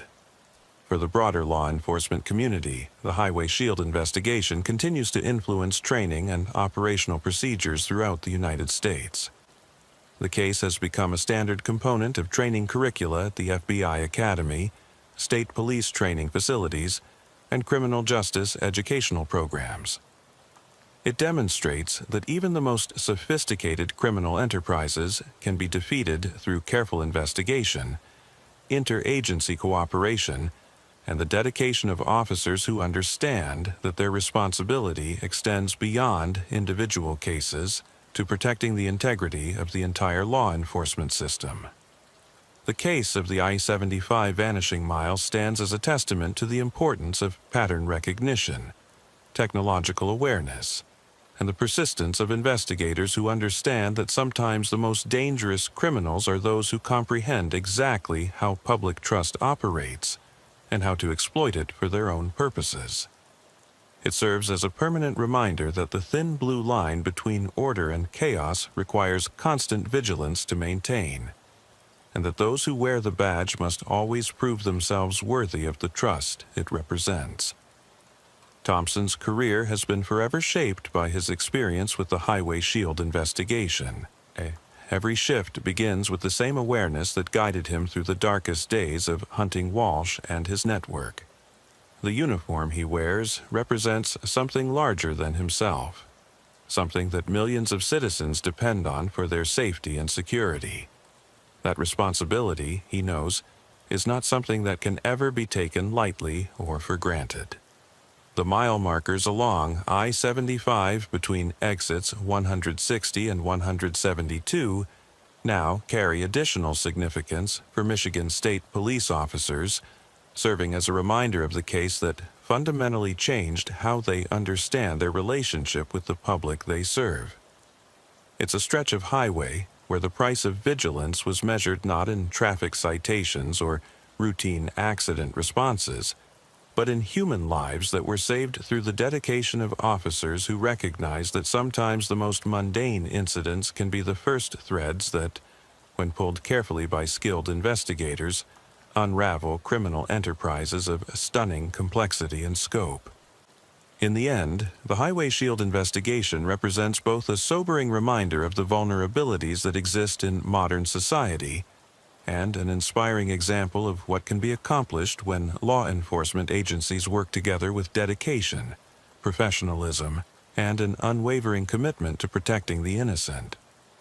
It's a case that will continue to influence highway patrol operations and interstate crime investigation for generations to come, ensuring that the lessons learned from those dark months in 2019 serve to protect countless future travelers along America's vast interstate highway system. The investigation also highlighted the crucial importance of citizen reporting and community awareness in combating sophisticated criminal enterprises. The breakthrough provided by trucker Hunter Brooks demonstrated that law enforcement agencies cannot effectively combat interstate crime without the cooperation and vigilance of the traveling public. His willingness to come forward with his observations proved to be the key that unlocked the entire investigation and ultimately saved 7 lives. As America's interstate highway system continues to evolve with new technologies and changing travel patterns, the lessons of the Highway Shield investigation remain relevant and important.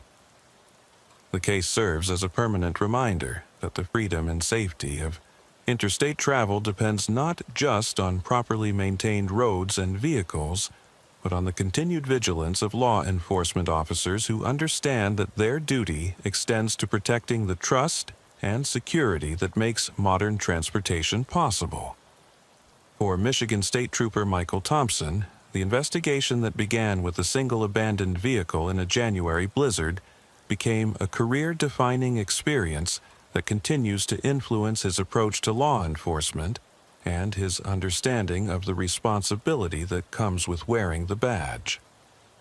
His story serves as an inspiration to law enforcement officers everywhere who understand that sometimes the most important cases begin with the most important routine calls, and that the difference between a routine incident and a breakthrough investigation often depends on the dedication and persistence of officers who refuse to accept that unusual patterns are merely coincidental. The stretch of E75 where it all began continues to see normal traffic flow, emergency responses, and the routine activities that characterize America's interstate highway system. But for those who know the history, those mile markers will always represent something more. The place where trust was betrayed, justice was served, and the thin blue line held firm against those who would exploit the very symbols designed to protect and serve the American people. Ohio State Trooper David Rodriguez had conducted thousands of traffic stops during his 11 years patrolling the I-270 outer belt around Columbus. But nothing in his extensive experience had prepared him for the chain of events that would begin on a seemingly routine Tuesday morning in October 2020. The autumn sun was just beginning to burn through the early morning mist when Rodriguez clocked a black Dodge Challenger traveling eastbound at 87 miles per hour in a 65 miles per hour zone, a violation that would normally result in a straightforward citation and a brief lecture about highway safety. At precisely 7:42 a.m., Rodriguez activated his emergency lights and initiated what he expected to be a routine traffic stop. The Challenger initially appeared to comply, reducing speed and moving toward the shoulder near mile marker 23, just east of the A71 interchange. Rodriguez followed standard protocol, radioing his position to dispatch and running the vehicle's license plate through the law enforcement automated data system while maintaining a safe following distance behind the violator. "Dispatch, this is Unit 23, Rodriguez reported, his voice carrying the practiced calm of an experienced officer, beginning what appeared to be a routine enforcement action. "I'm conducting a traffic stop on eastbound Y-270 at mile marker 23. Vehicle is a black Dodge Challenger, Ohio plate number Henry, Charlie 7849. Running a plate check now and will advise of any complications." The response from dispatcher Lisa Patterson came back within 30 seconds, but the information she provided immediately elevated Rodriguez's alert level and transformed what had seemed like a routine speeding violation into something potentially much more serious. "Unit 23. That plate comes back registered to a 2018 Dodge Challenger reported stolen out of Cincinnati 3 days ago. Vehicle was taken during an armed carjacking on October the 15th. Consider the occupants armed and extremely dangerous." Rodriguez immediately requested backup while maintaining visual contact with the Challenger, which had now pulled completely onto the shoulder and appeared to be complying with the traffic stop. However, his training and experience told him that the situation had just become exponentially more dangerous. Stolen vehicles, particularly those taken during violent crimes, often involved suspects who would go to extreme lengths to avoid arrest, and the early morning timing meant that backup units might be several minutes away. As Rodriguez waited for backup to arrive, he observed the Challenger through his binoculars, noting details that would prove crucial to the investigation that followed. The vehicle appeared to contain at least 2 occupants, though the tinted windows made it difficult to determine exact numbers or observe their actions.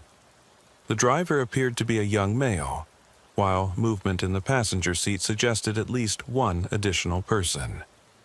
Most concerning was what appeared to be frequent, agitated gestures between the occupants, suggesting they were engaged in intense discussion about their situation.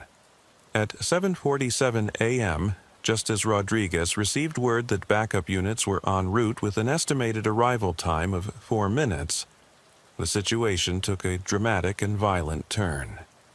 Without warning, the Challenger's engine roared to life, its tires smoking as the driver floored the accelerator and pulled back onto I-270 at high speed.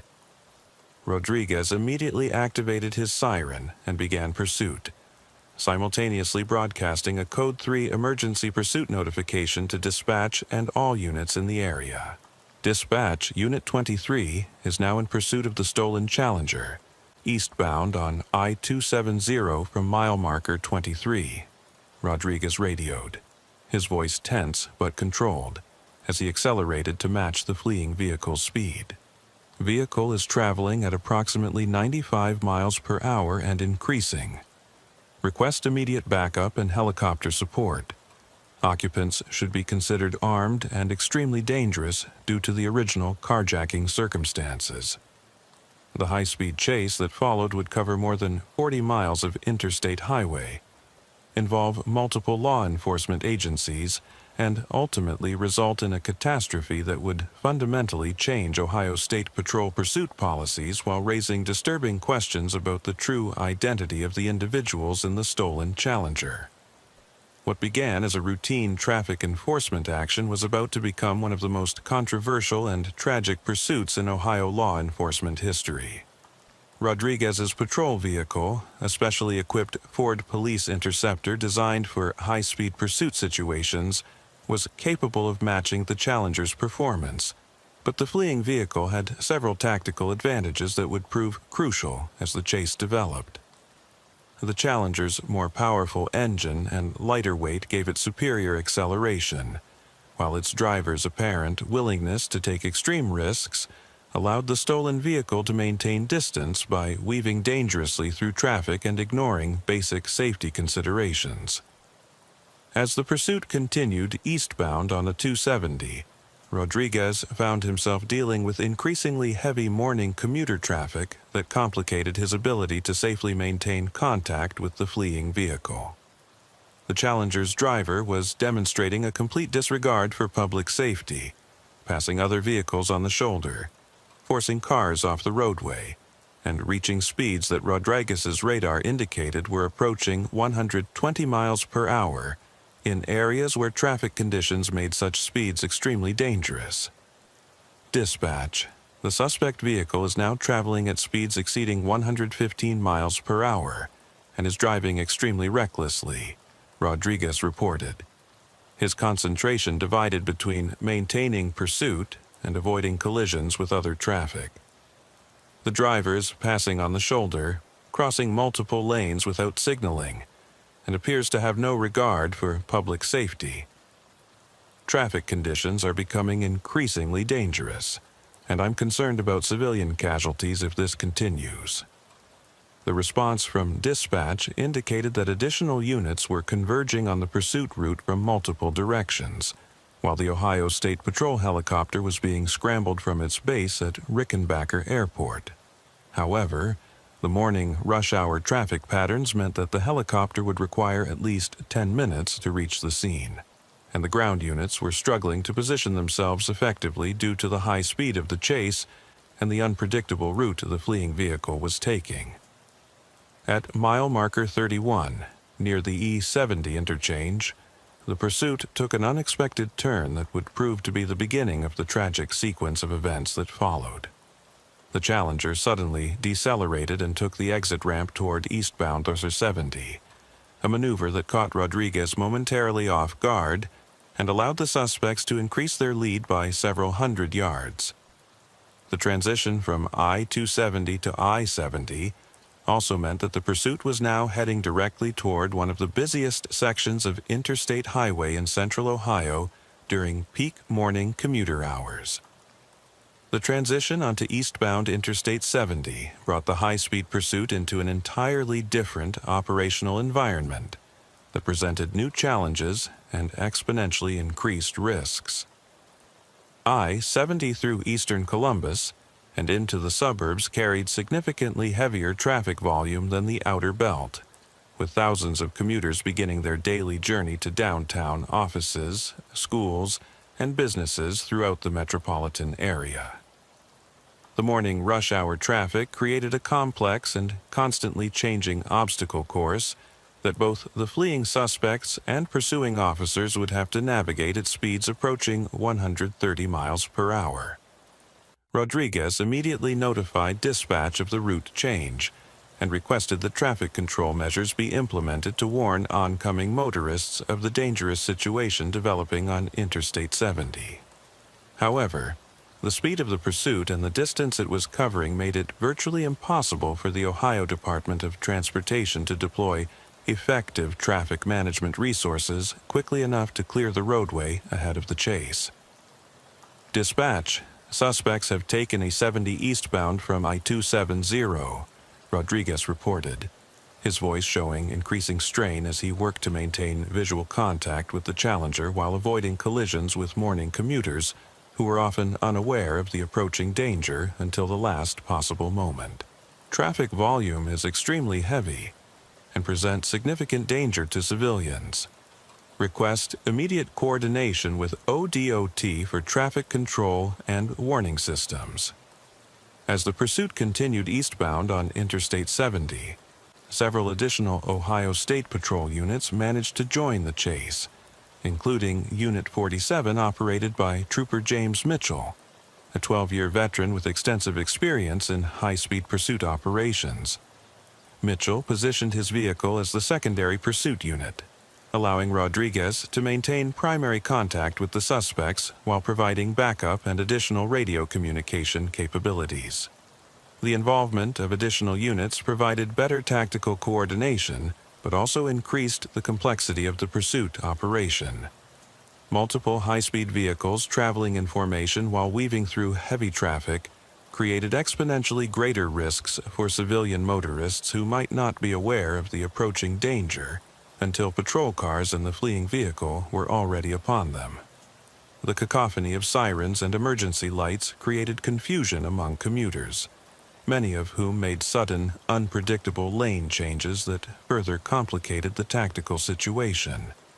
At 8:03 a.m., approximately 21 minutes into the pursuit, the situation took a dramatic turn that would prove to be the pivotal moment in the tragic events that followed.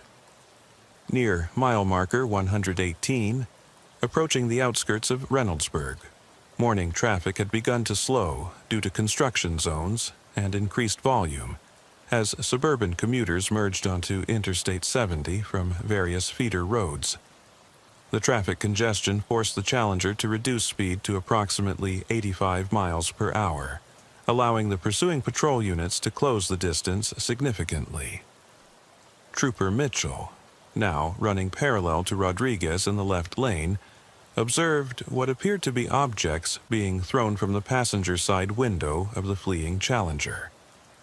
Initial radio reports described these as possible weapons or contraband being discarded by the suspects, but subsequent investigation would reveal that the objects were actually cellular phones and other personal items that the occupants were apparently destroying to prevent identification or evidence recovery. Unit 47 to dispatch, Mitchell radioed. Suspects are throwing objects from the passenger window. Appear to be electronic devices, possibly cell phones, maybe attempting to destroy evidence. Also observing what appears to be increased agitation among vehicle occupants, significant arm movement and gesturing visible through rear window. The intelligence about increased agitation among the suspects proved to be prophetic.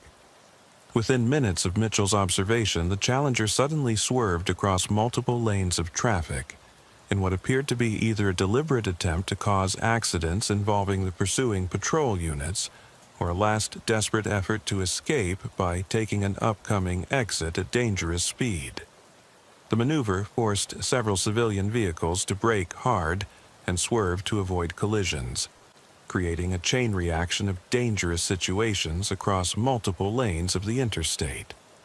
Rodriguez and Mitchell were forced to reduce speed and temporarily break off direct pursuit to avoid collisions with civilian vehicles whose drivers had panicked in response to the Challenger's reckless maneuvering. This brief separation allowed the suspects to increase their lead substantially, but it also provided the pursuing officers with a clearer view of the license plate and vehicle details that would prove crucial to the subsequent investigation. Dispatch. Suspects have created multiple traffic hazards and forced pursuing units to reduce speed for civilian safety, Rodriguez reported. We have temporarily increased following distance to prevent civilian casualties, but suspect vehicle is pulling away rapidly. Current speed approximately 110 miles per hour, eastbound on I-70, approaching mile marker 120. The decision to prioritize civilian safety over maintaining close pursuit contact was consistent with Ohio State Patrol policies regarding high-speed chases, but it also allowed the suspects to implement what appeared to be a predetermined escape plan. As Rodriguez and Mitchell worked to safely navigate through the traffic disruption caused by the Challenger's reckless maneuvering, they observed the suspect vehicle take the exit toward State Route 256, heading south toward rural areas where ground pursuit would become significantly more difficult. The transition from interstate highway to rural state routes represented a critical tactical decision point for the pursuing officers. Ohio State Patrol policy required careful consideration of public safety risks when the high-speed pursuits moved from controlled access highways to surface streets and rural roads, where the potential for civilian casualties increased dramatically. However, the serious nature of the original carjacking, combined with the suspect's demonstrated willingness to endanger public safety, argued for continued pursuit despite the increased risks. Lieutenant Robert Anderson, the shift supervisor monitoring the pursuit from the district headquarters, made the decision to authorize continued pursuit, but with modified tactical parameters designed to reduce risks while maintaining pressure on the fleeing suspects. Additional units were directed to establish perimeter positions on parallel roads, while the Ohio State Patrol helicopter, finally airborne from Rickenbacker Airport, was directed to the pursuit area to provide aerial surveillance and coordination. All units involved in the I-70 pursuit, this is Lieutenant Anderson, came the radio transmission that would authorize the continuation of what was already becoming one of the most extensive and dangerous chases in recent Ohio history. You are authorized to continue pursuit with modified protocols. Primary units maintain visual contact but increase following distance. Secondary units establish perimeter positions on parallel routes. Helicopter ETA to scene is approximately 4 minutes. Public safety remains the primary consideration. The pursuit's transition from interstate highways to rural state routes created an entirely different operational environment that presented new tactical challenges and exponentially increased risks for both the pursuing officers and innocent civilians who might encounter the high-speed chase on roads never designed for such dangerous situations.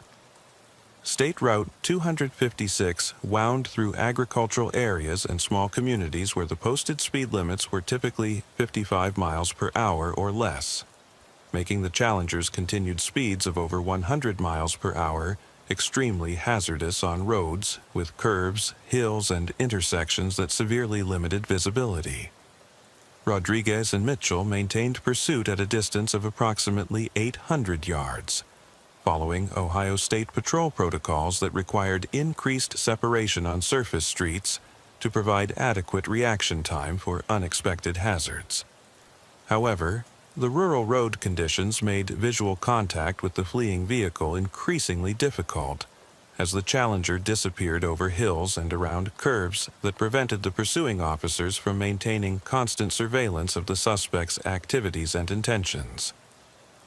Unit 23 to dispatch, Rodriguez radioed as the pursuit wound through the countryside east of Reynoldsburg. Suspect vehicle is maintaining speeds of approximately 95 to 105 miles per hour on State Route 256 eastbound.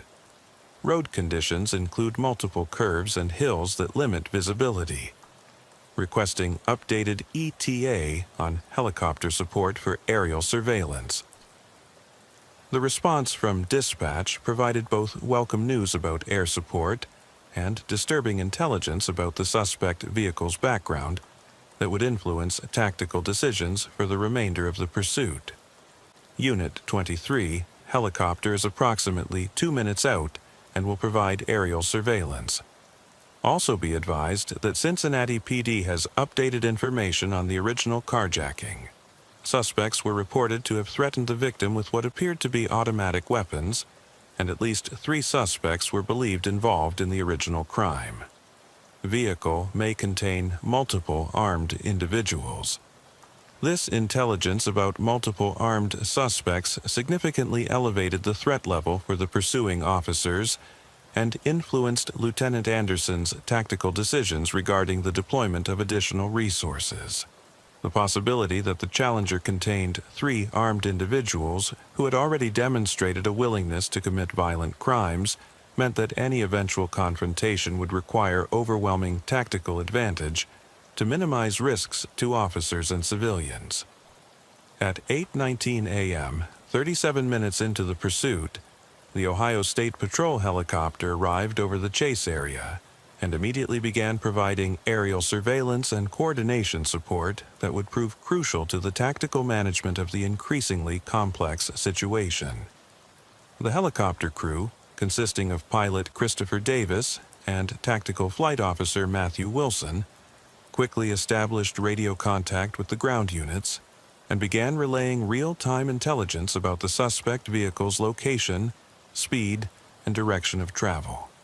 Air 1 to ground units, we have visual contact with the suspect vehicle eastbound on State Route 256, approaching the intersection with Township Road. 2:04 came the first aerial report, providing the pursuing ground units with crucial intelligence about the suspect's location and intended direction. Vehicle appears to be occupied by 3 individuals, driver and 2 passengers. Speed approximately 100 miles per hour on rural road with multiple curves and hills. The aerial surveillance capability immediately improved tactical coordination and allowed ground units to position themselves more effectively while maintaining safe distances that reduced risks to civilian traffic. However, the helicopter crew's observations also revealed disturbing details about the suspect's behavior and apparent intentions that suggested the situation might be heading toward an even more dangerous confrontation. Air 1 to ground units, the helicopter tactical officer reported, observing significant activity inside suspect vehicle. Multiple individuals appear to be handling objects that may be weapons, also noting that vehicle appears to be leaking fluid from what may be radiator damage. Possible mechanical issues developing that could affect suspect vehicle performance. The intelligence about possible mechanical problems with the fleeing vehicle created new tactical considerations for the pursuing officers. A vehicle suffering mechanical failure at high speed could become unpredictable and extremely dangerous, potentially resulting in a catastrophic crash that could endanger both the suspects and any pursuing officers who might be caught in the resulting accident. However, mechanical problems might also force the suspects to abandon their vehicle and attempt to escape on foot, creating an entirely different tactical scenario. As the pursuit continued deeper into rural Fairfield County, the road conditions became increasingly hazardous for high-speed operation. State Route 256 featured numerous sharp curves, steep hills, and unmarked intersections with farm roads where visibility was severely limited, and the potential for encountering slow-moving agricultural vehicles or unsuspecting civilian traffic was high. The combination of dangerous road conditions and the suspect's apparent desperation created a volatile situation that tactical commanders knew could result in tragedy at any moment. At mile post 23 on State Route 256, approximately 12 miles from where the chase had left the 70, the mechanical problems that the helicopter crew had observed finally manifested in a dramatic fashion that would prove to be the beginning of the tragic conclusion to the pursuit. The Challenger suddenly began losing speed and weaving erratically across both lanes of the rural highway, leaving a trail of what appeared to be engine coolant and oil on the roadway surface. Air 1 to ground units, suspect vehicle appears to be experiencing major mechanical failure, the helicopter tactical officer reported. Vehicle is slowing rapidly and appears to be losing power. Trail of fluid visible on roadway. Suspects may be preparing to abandon vehicle. Rodriguez and Mitchell immediately adjusted their tactical positioning to prepare for the possibility that the suspects might abandon the disabled vehicle and attempt to escape on foot into the rural terrain surrounding the highway. The area consisted of agricultural fields, wooded areas, and scattered farm buildings that could provide numerous hiding places for fleeing suspects. while also presenting tactical challenges for officers attempting to establish containment perimeters. However, rather than abandoning their vehicle as the pursuing officers expected, the suspects made a decision that would prove to be catastrophic for everyone involved in the pursuit. Instead of pulling over as their vehicle lost power, the driver of the Challenger suddenly veered left across the center line and directly into the path of an oncoming vehicle that neither the pursuing officers nor the helicopter crew had been able to warn in time due to the speed of events and the limitations of radio communication. The head-on collision between the disabled Challenger and the oncoming civilian vehicle occurred at 8:31 a.m. on State Route 256, approximately 2 miles east of the small community of Carroll. Despite the Challenger's mechanical problems, both vehicles were still traveling at significant speed when they collided. The Challenger at approximately 65 miles per hour, and the civilian vehicle, a Honda Accord operated by Tyler Bennett, a 34-year-old elementary school teacher from Lancaster, at approximately 55 miles per hour in the opposite direction. The combined impact speed of over 120 miles per hour created a devastating collision that completely destroyed both vehicles and resulted in an immediate fatality that would haunt everyone involved in the pursuit for years to come. Tyler Bennett was killed instantly in the collision, while the 3 occupants of the Challenger were critically injured but survived the initial impact. The crash site became a scene of catastrophic destruction that would require multiple emergency response agencies and several hours to fully process and clear. Rodriguez and Mitchell arrived at the collision scene within seconds of the impact, immediately broadcasting emergency medical and fire department responses while beginning tactical assessment of the situation involving the 3 injured suspects from the Challenger. Despite their critical injuries, intelligence about the suspects' involvement in armed carjacking meant that the pursuing officers had to treat them as potentially dangerous until their conditions and weapons status could be properly assessed. Dispatch, Unit 23, at the scene of major collision involving suspect vehicle and civilian car on State Route 256, Rodriguez radioed, his voice reflecting the shock and horror of witnessing the catastrophic accident. We have 1 confirmed fatality in the civilian vehicle and 3 critically injured suspects from the Challenger. Requesting immediate medical helicopter response, fire department extrication equipment, and coroner notification. Also, requesting additional tactical units to secure the scene and process potential evidence. The collision investigation that followed would become one of the most complex and controversial cases in Ohio State Patrol history, involving multiple agencies and raising fundamental questions about pursuit policies, tactical decision-making, and the balance between public safety and law enforcement responsibilities. The Ohio State Patrol's Critical Incident Investigation Team, the Ohio Bureau of Criminal Investigation, and the Fairfield County Sheriff's Office all became involved in processing the scene and investigating the circumstances that led to the tragic outcome. Emergency medical response to the collision scene was coordinated by the Fairfield County Emergency Medical Services, with medical helicopter support provided by MedFlight of Ohio. The 3 suspects from the Challenger were transported to Ohio State University Wexner Medical Center in Columbus, where trauma surgeons worked to stabilize their conditions while law enforcement officers maintained security to prevent any potential escape attempts. The identity of the suspects, when finally established through fingerprint analysis and database searches, revealed disturbing information that cast the entire pursuit in a new light and raised questions about whether different tactical decisions might have prevented the tragic outcome.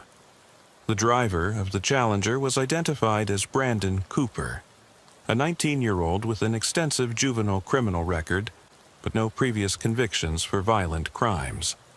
The 2 passengers were Austin Hayes, age 22, and Logan Pierce, age 20. both of whom had minor criminal histories but no previous involvement in serious violent offenses.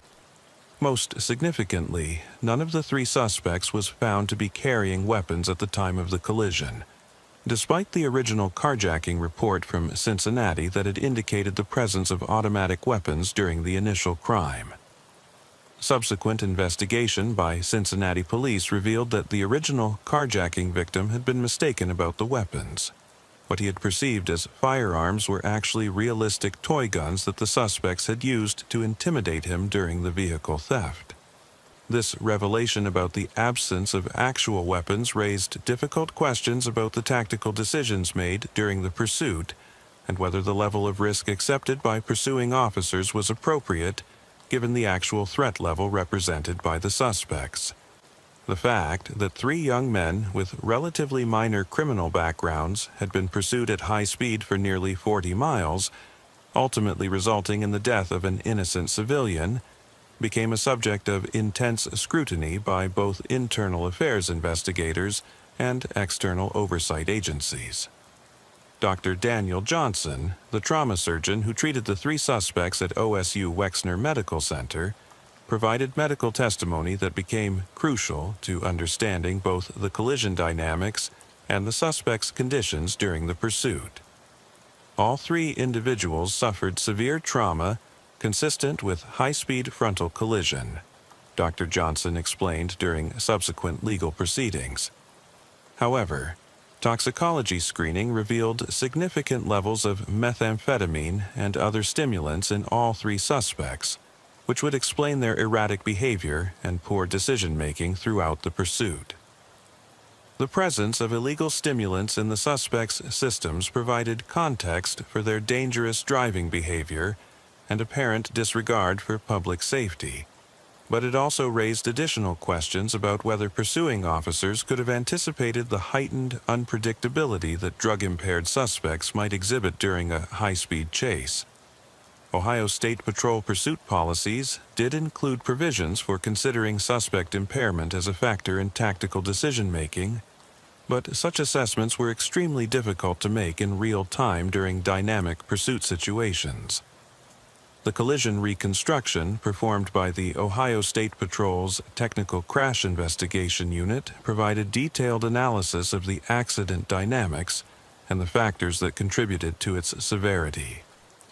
Trooper Mark Williams, the certified crash reconstructionist who led the investigation, determined that the collision was ultimately unavoidable once the Challenger crossed the center line, but that the severity of the impact was increased by the high speeds involved and the head-on nature of the collision.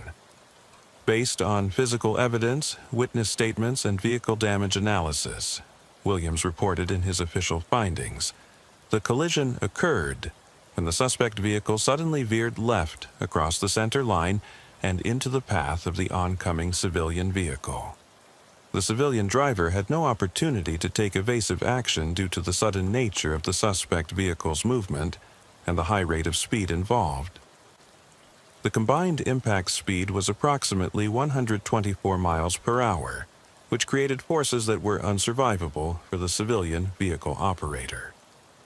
The internal investigation into the pursuit and collision involved multiple levels of oversight and review, reflecting both the tragic outcome and the complex policy questions raised by the incident. The Ohio State Patrol's Internal Affairs Division initiated a comprehensive review of all tactical decisions made during the pursuit, while the Ohio Attorney General's office assigned special prosecutors to evaluate whether any criminal charges should be filed against law enforcement personnel involved in the chase. Lieutenant Kevin Brown, the internal affairs investigator assigned to the case, conducted extensive interviews with all personnel involved in the pursuit, reviewed radio communications and vehicle camera footage, and analyzed the tactical decisions made at each phase of the operation. The investigation's scope extended beyond the immediate participants to include supervisory personnel, dispatch operators, and policy administrators who had contributed to the tactical framework within which the pursuit had been conducted. The fundamental question we had to address, Lieutenant Brown explained in his preliminary report, was whether the tactical decisions made by pursuing officers were consistent with Ohio State Patrol policy, and whether those policies themselves were adequate to prevent similar tragedies in the future. This required us to examine not just individual actions, but the entire systemic approach to high-speed pursuit operations. The review of radio communications revealed that pursuing officers had followed established protocols regarding speed management, civilian safety considerations, and tactical coordination throughout most of the pursuit.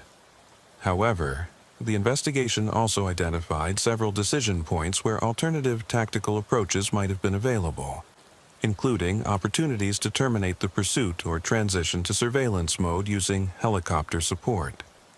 Agent Stephen Miller, the Ohio Bureau of Criminal Investigation special agent assigned to the case, focused his investigation on the suspects' backgrounds and the circumstances surrounding the original carjacking in Cincinnati.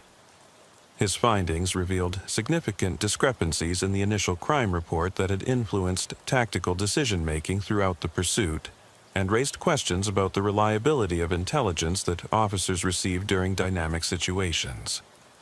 The original carjacking report indicated that the suspects were armed with automatic weapons and had demonstrated extreme violence during the theft, Agent Miller noted in his investigative summary.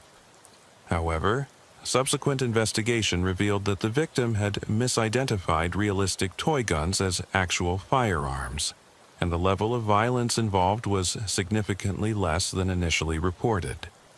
This intelligence failure contributed to tactical decisions that may not have been necessary, given the actual threat level. The investigation also examined the decision-making process used by supervisory personnel throughout the pursuit, particularly Lieutenant Anderson's authorization to continue the chase, despite increasing risks and changing tactical circumstances. Ohio State Patrol policy required supervisors to continuously evaluate the risk-benefit balance of ongoing pursuits and to terminate chases when risks to public safety exceeded the law enforcement benefits of apprehending the suspects. During his interview with internal affairs investigators, Lieutenant Anderson defended his tactical decisions while acknowledging the tragic outcome that had resulted from the pursuit. Based on the intelligence available at the time, we were dealing with 3 armed suspects who had committed a violent carjacking and were demonstrating complete disregard for public safety, Anderson stated. The decision to continue pursuit was based on the assessment that these individuals posed a significant ongoing threat to public safety if they were allowed to escape. However, the investigation revealed that several opportunities to reassess this tactical calculus had occurred during the pursuit, particularly after the helicopter arrived and provided aerial surveillance capability that could have allowed ground units to maintain contact without direct high-speed pursuit. The failure to transition to surveillance mode once aerial support was available became a key focus of the policy review that followed the incident.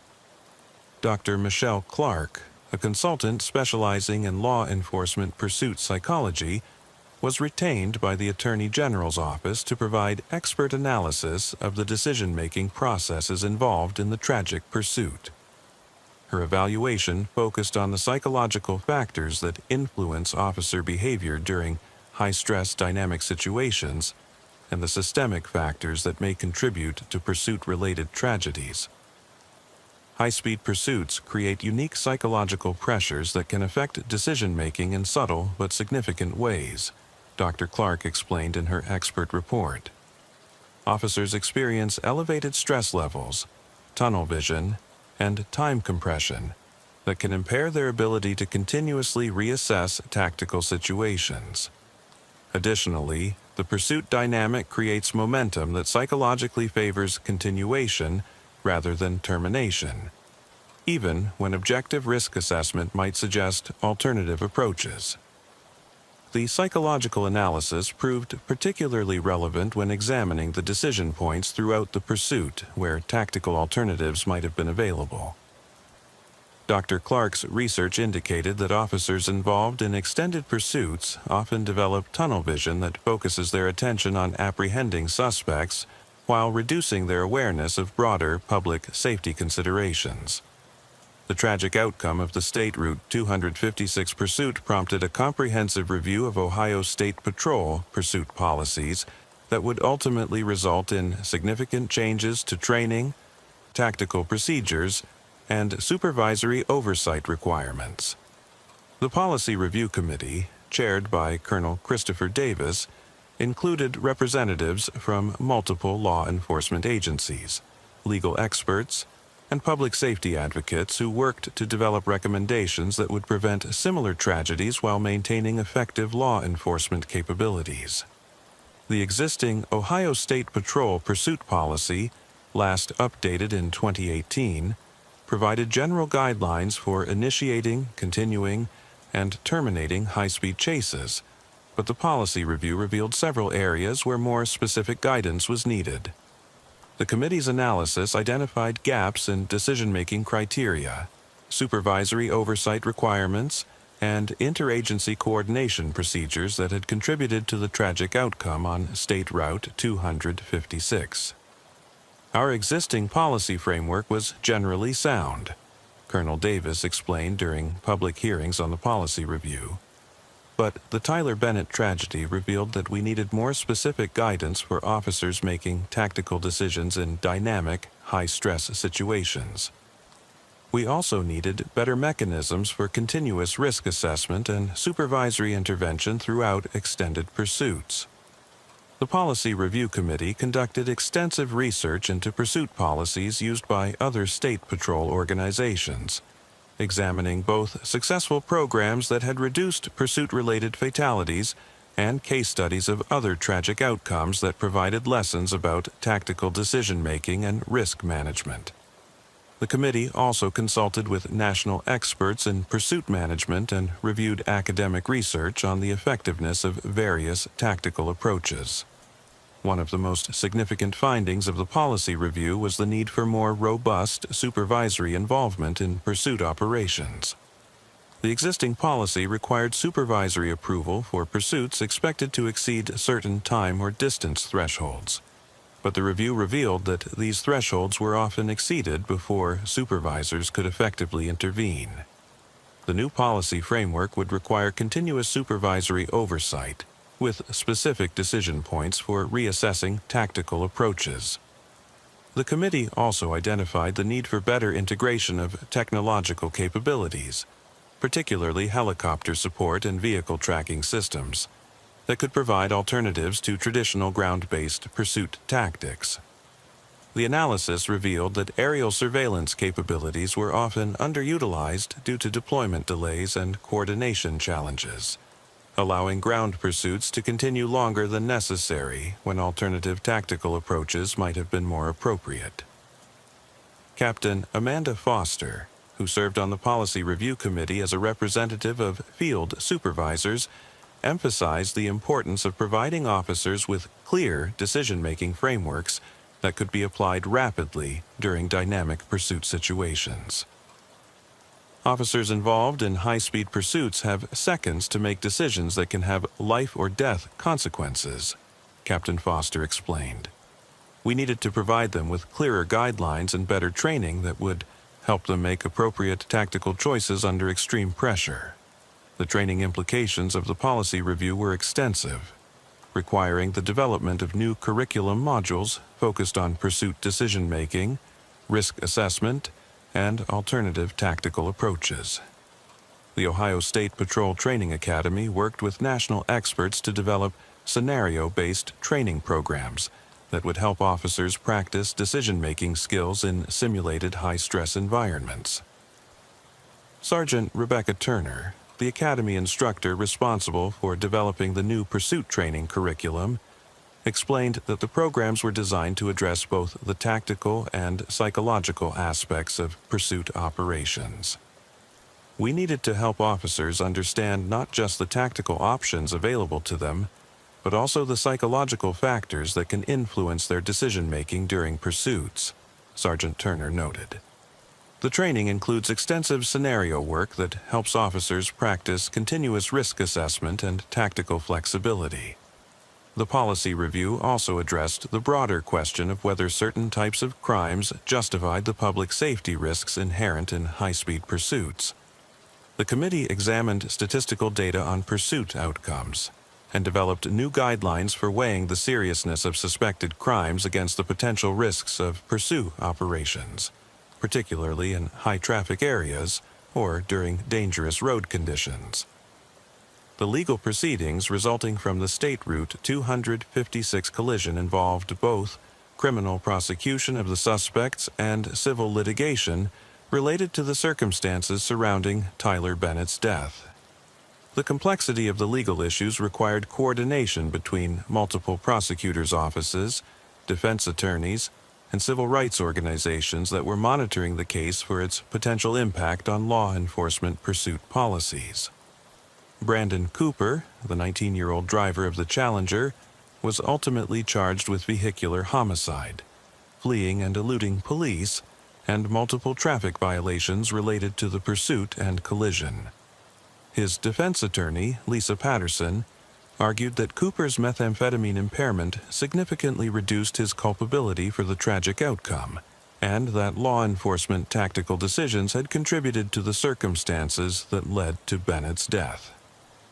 While we don't dispute that Mr. Cooper was operating the vehicle at the time of the collision, Patterson argued during pretrial hearings, the evidence clearly shows that he was severely impaired by illegal stimulants, and that his judgment and decision-making capacity were significantly compromised. Additionally, the decision by law enforcement to continue a high-speed pursuit through rural areas with oncoming traffic created unnecessarily dangerous conditions that contributed to this tragic outcome. The prosecution, led by Fairfield County Prosecutor Daniel Johnson, maintained that Cooper's drug impairment was a voluntary condition that increased rather than diminished his responsibility for the collision. Johnson's case emphasized Cooper's role in the original carjacking, his decision to flee from law enforcement, and his reckless driving behavior throughout the pursuit that demonstrated a complete disregard for public safety. The defendant made a series of conscious decisions that led directly to Tyler Bennett's death, Prosecutor Johnson argued. He chose to participate in an armed carjacking. He chose to flee from police when confronted with his crimes. And he chose to drive recklessly at extremely high speeds through areas where innocent civilians were at risk. His voluntary drug impairment does not excuse these decisions or reduce his responsibility for their tragic consequences. The two passengers in the Challenger, Austin Hayes and Logan Pierce, were charged with complicity in the original carjacking and various weapons violations, though their injuries from the collision significantly complicated their prosecution.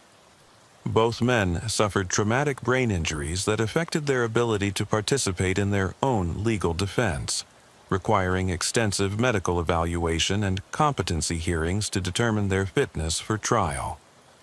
Dr. Mark Williams, the neurologist who evaluated Hayes and Pierce following their injuries, testified that both men had suffered permanent cognitive impairment as a result of the collision.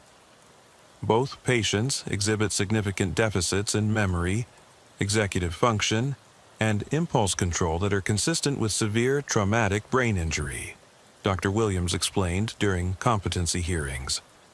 These impairments affect their ability to understand legal proceedings and assist in their own defense. The civil litigation resulting from Bennett's death proved to be equally complex, involving questions about governmental immunity, pursuit policy adequacy, and the allocation of responsibility between law enforcement, agencies, and the criminal suspects.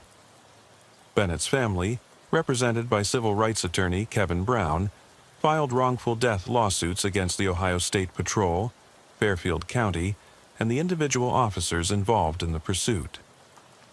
Tyler Bennett was an innocent victim who died because law enforcement agencies failed to properly balance public safety considerations against their desire to apprehend suspects in stolen vehicle cases, Attorney Brown argued in court filings. The decision to continue a high-speed pursuit through rural areas with oncoming traffic particularly after helicopter support became available that could have provided alternative tactical options, represented a failure to follow established policies designed to protect public safety. The defense of the civil litigation was coordinated by the Ohio Attorney General's office, which argued that the pursuing officers had followed established policies and that the ultimate responsibility for Bennett's death lay with the criminal suspects who had initiated the dangerous situation. The state's legal team emphasized the challenges faced by officers making tactical decisions in dynamic, high-stress environments where complete information is often unavailable. Our officers were confronted with a situation involving suspects believed to be armed and dangerous who were demonstrating complete disregard for public safety, argued Assistant Attorney General Stephen Miller. The tactical decisions made throughout the pursuit were reasonable, based on the information available at the time, and the tragic outcome resulted from the criminal actions of the suspects rather than any failure in law enforcement procedures. The civil litigation discovery process revealed extensive documentation about pursuit policies, training procedures, and decision-making protocols that became the subject of intense scrutiny by both legal teams and expert witnesses. The depositions of pursuing officers provided detailed insights into their thought processes during the chase, while expert testimony addressed questions about alternative tactical approaches and industry standards for pursuit management. Dr. Jessica Taylor, a nationally recognized expert in law enforcement pursuit operations retained by Bennett's family, testified that the continued ground pursuit after helicopter arrival violated best practices for tactical risk management. Once aerial surveillance became available, established tactical doctrine calls for transitioning to surveillance mode to reduce risks while maintaining contact with suspects, Dr. Taylor explained during her deposition. The decision to continue direct ground pursuit under these circumstances fell below the standard of care expected in modern law enforcement operations. However, the state's expert witness, retired FBI Supervisory Special Agent Nicole Adams, provided contrary testimony that emphasized the limitations of helicopter surveillance in rural areas and the ongoing threat posed by armed suspects who remained at large. Aerial surveillance provides valuable intelligence, but it cannot replace ground units for tactical containment and apprehension operations, Adams testified. Given the intelligence about armed suspects and their demonstrated willingness to endanger public safety, maintaining ground pursuit contact was a reasonable tactical decision. The legal proceedings were complicated by revelations about the original carjacking intelligence that had influenced pursuit decisions. The discovery that the suspects had not actually been armed with firearms raised questions about the adequacy of information verification procedures and the reliability of initial crime reports in tactical decision-making processes. The human cost of the State Route 256 tragedy extended far beyond Tyler Bennett's death to encompass the profound impact on his family, the law enforcement officers involved in the pursuit, and the broader community that struggled to understand how a routine traffic stop had resulted in such devastating consequences. The process of healing and rebuilding would require years, and would ultimately influence how Ohio approached pursuit operations and community relations. Tyler Bennett had been a beloved elementary school teacher at Lancaster Primary School for 8 years, known for his dedication to his students and his involvement in community volunteer activities. At the time of his death, he was driving to school for an early morning faculty meeting, following the same route he had traveled safely hundreds of times throughout his teaching career. His death represented the loss of a dedicated educator whose impact on his community extended far beyond his classroom responsibilities. Ashley Garcia, Bennett's fiancée of 3 years, became the primary spokesperson for his family during the legal proceedings and policy review process. Her testimony about Bennett's character and community involvement helped personalize the tragedy, and emphasized the human cost of pursuit operations that prioritize suspect apprehension over public safety considerations. Tyler was someone who dedicated his life to helping children learn and grow, Garcia said during her impact statement at Cooper's sentencing hearing. He was driving to work that morning to help prepare for a school assembly about safety. The irony is almost too painful to bear. His death wasn't just a loss for our family, but for all the students whose lives he would have touched and all the good he would have done in the years ahead. The psychological impact on the law enforcement officers directly involved in the pursuit proved to be significant and long-lasting. Trooper Rodriguez, who had initiated the traffic stop that led to the tragic chain of events, experienced severe guilt and stress reactions that required extensive counseling, and ultimately led to his request for transfer to administrative duties within the Ohio State Patrol. Dr. Ashley Garcia, the psychologist who provided counseling services to officers involved in the incident, explained that pursuit-related tragedies create unique psychological challenges for law enforcement personnel. Officers involved in these situations experience a complex mix of emotions, including guilt, anger, frustration, and helplessness, Dr. Garcia noted. They joined law enforcement to protect people, and when their actions, even well-intentioned actions following established procedures, result in civilian casualties, it can fundamentally challenge their sense of professional identity and purpose. Trooper Mitchell, who had served as the secondary pursuit unit, also experienced significant psychological distress following the collision. His witness statement revealed the lasting impact of seeing the collision occur despite his efforts to maintain safe, tactical positioning throughout the chase. "I keep replaying those final seconds in my mind," Mitchell stated during his counseling sessions. "We were trained to balance public safety with apprehension responsibilities, and we thought we were making appropriate tactical decisions throughout the pursuit. But when I saw that collision happen and realized an innocent person had died, it made me question everything I thought I knew about pursuit operations and whether we could have done something different to prevent this tragedy." The impact on the broader law enforcement community extended throughout Ohio and influenced national discussions about pursuit policies and training requirements. The incident became a case study used in training programs across the country, serving as a sobering reminder of the potential consequences when high-speed pursuits intersect with civilian traffic. Captain Michelle Clark, who coordinated the critical incident stress debriefing for all personnel involved in the pursuit, noted that the tragedy affected officers throughout the Ohio State Patrol who had not been directly involved in the incident. "When something like this happens, it impacts everyone in the organization," Captain Clark explained. Officers start second-guessing their own tactical decisions and questioning whether their training and policies are adequate to prevent similar tragedies. It's a natural response, but it can also affect their ability to perform their duties effectively if not properly addressed. The media coverage of the State Route 256 collision generated intense public debate about law enforcement pursuit policies and the balance between apprehending criminal suspects and protecting public safety. The story received extensive coverage from local television stations, newspapers, and radio programs throughout Central Ohio, while also attracting attention from national media outlets that covered law enforcement issues and policy debates.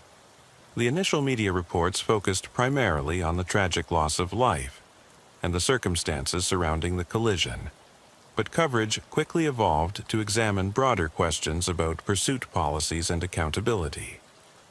The revelation that the suspects had not actually been armed with real weapons became a particularly significant aspect of the media narrative, raising questions about the tactical decisions that had led to the prolonged pursuit.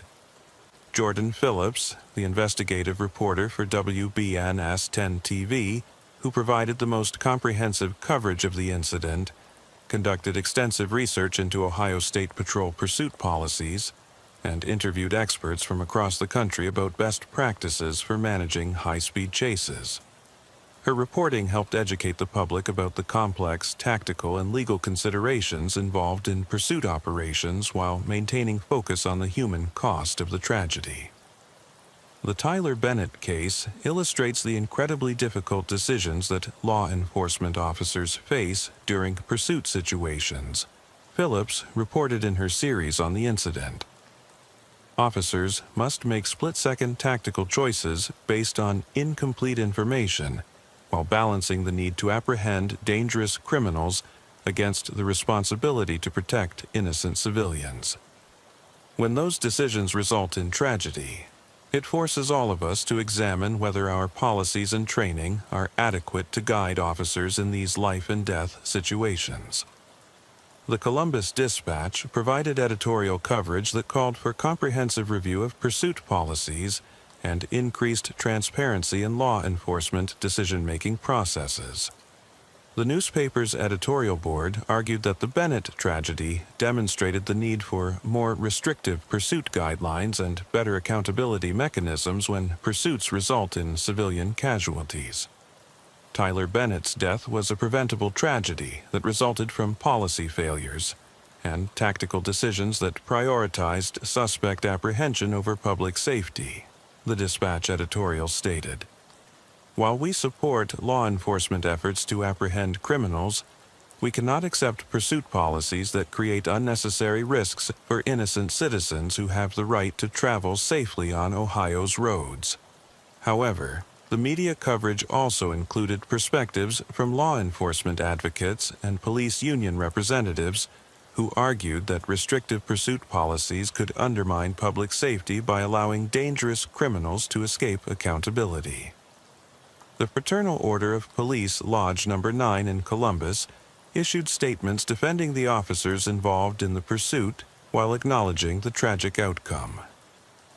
Our officers were faced with an impossible situation involving suspects who had committed violent crimes and were demonstrating complete disregard for public safety, the FOP statement read.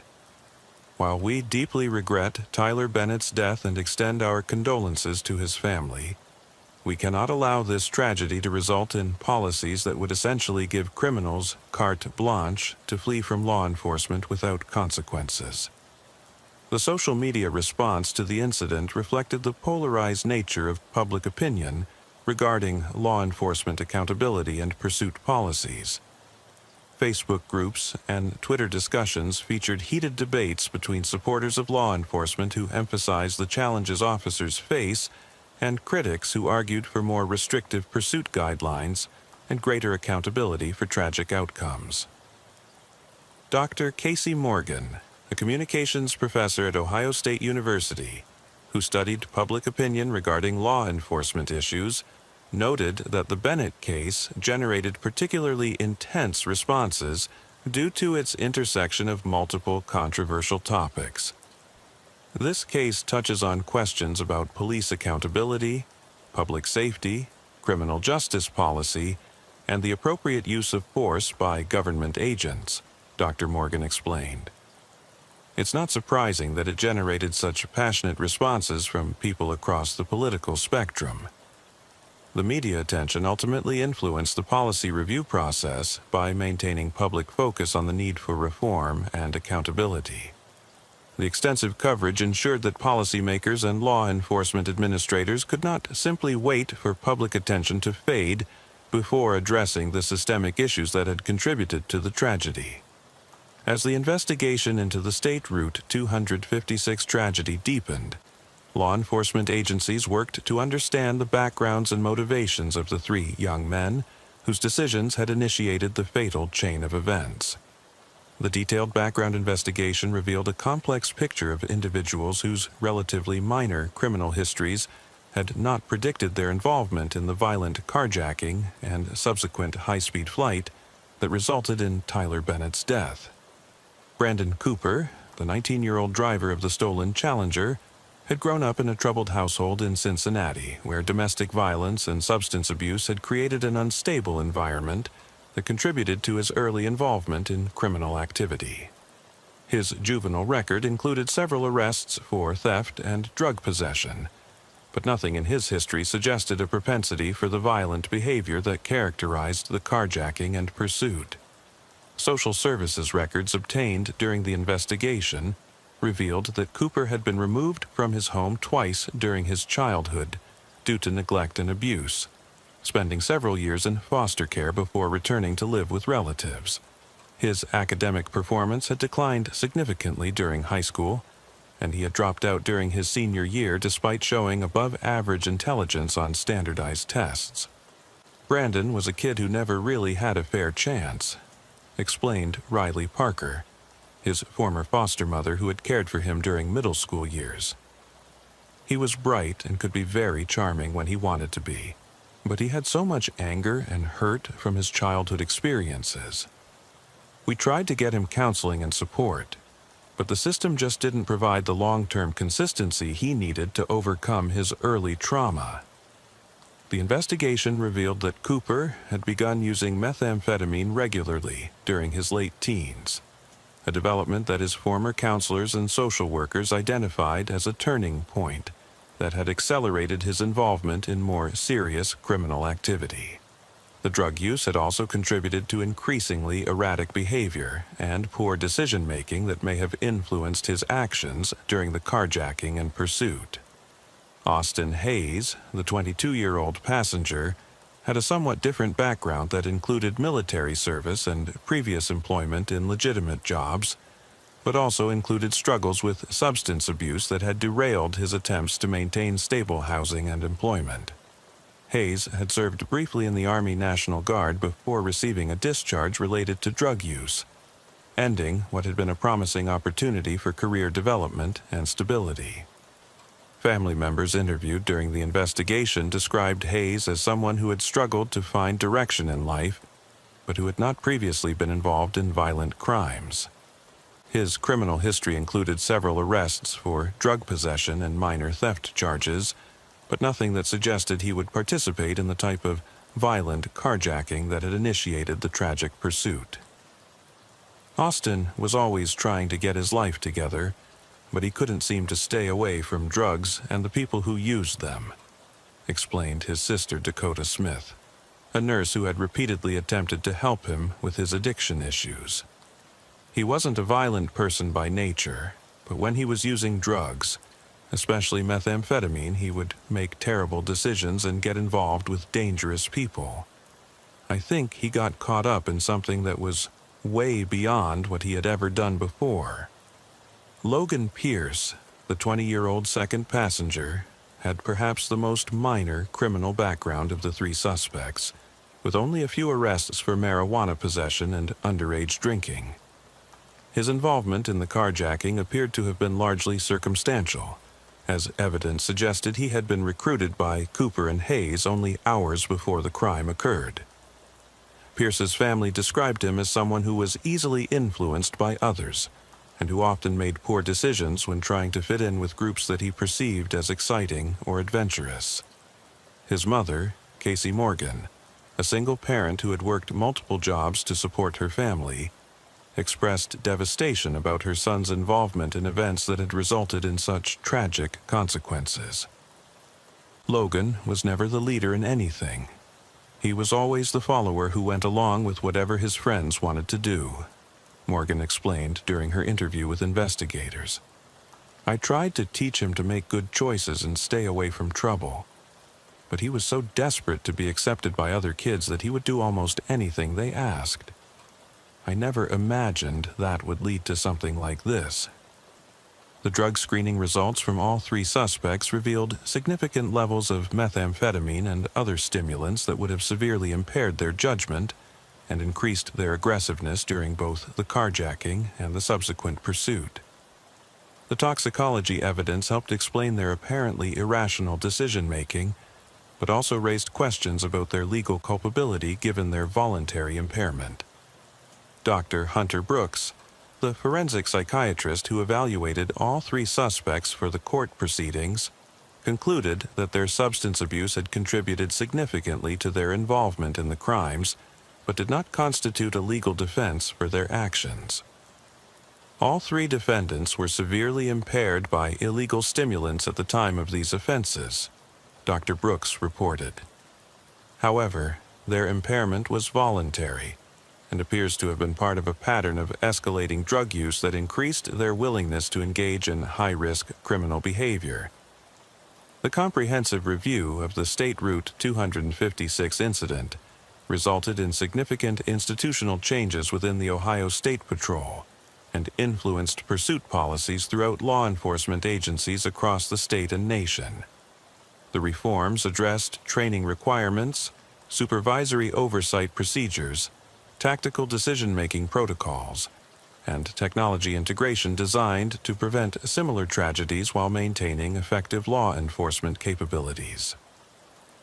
The new Ohio State Patrol pursuit policy, implemented 6 months after the Bennett tragedy, established more restrictive guidelines for initiating and continuing high-speed chases, with specific emphasis on continuous risk assessment and mandatory supervisory oversight at predetermined decision points. The revised policy required pursuing officers to articulate specific justifications for continued pursuit every 5 minutes during chases exceeding certain speed or duration thresholds. Colonel Matthew Wilson, who oversaw the policy implementation, explained that the changes were designed to maintain tactical flexibility while ensuring that risk-benefit assessments were conducted continuously throughout pursuit operations.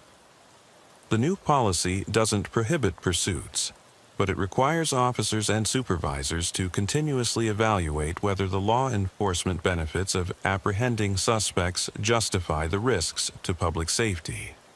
Colonel Wilson noted during training sessions for department personnel.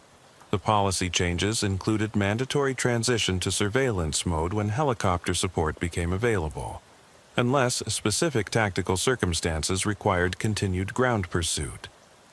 This requirement addressed one of the key tactical decisions that had been criticized in the Bennett case, and provided clearer guidance for officers facing similar situations in the future.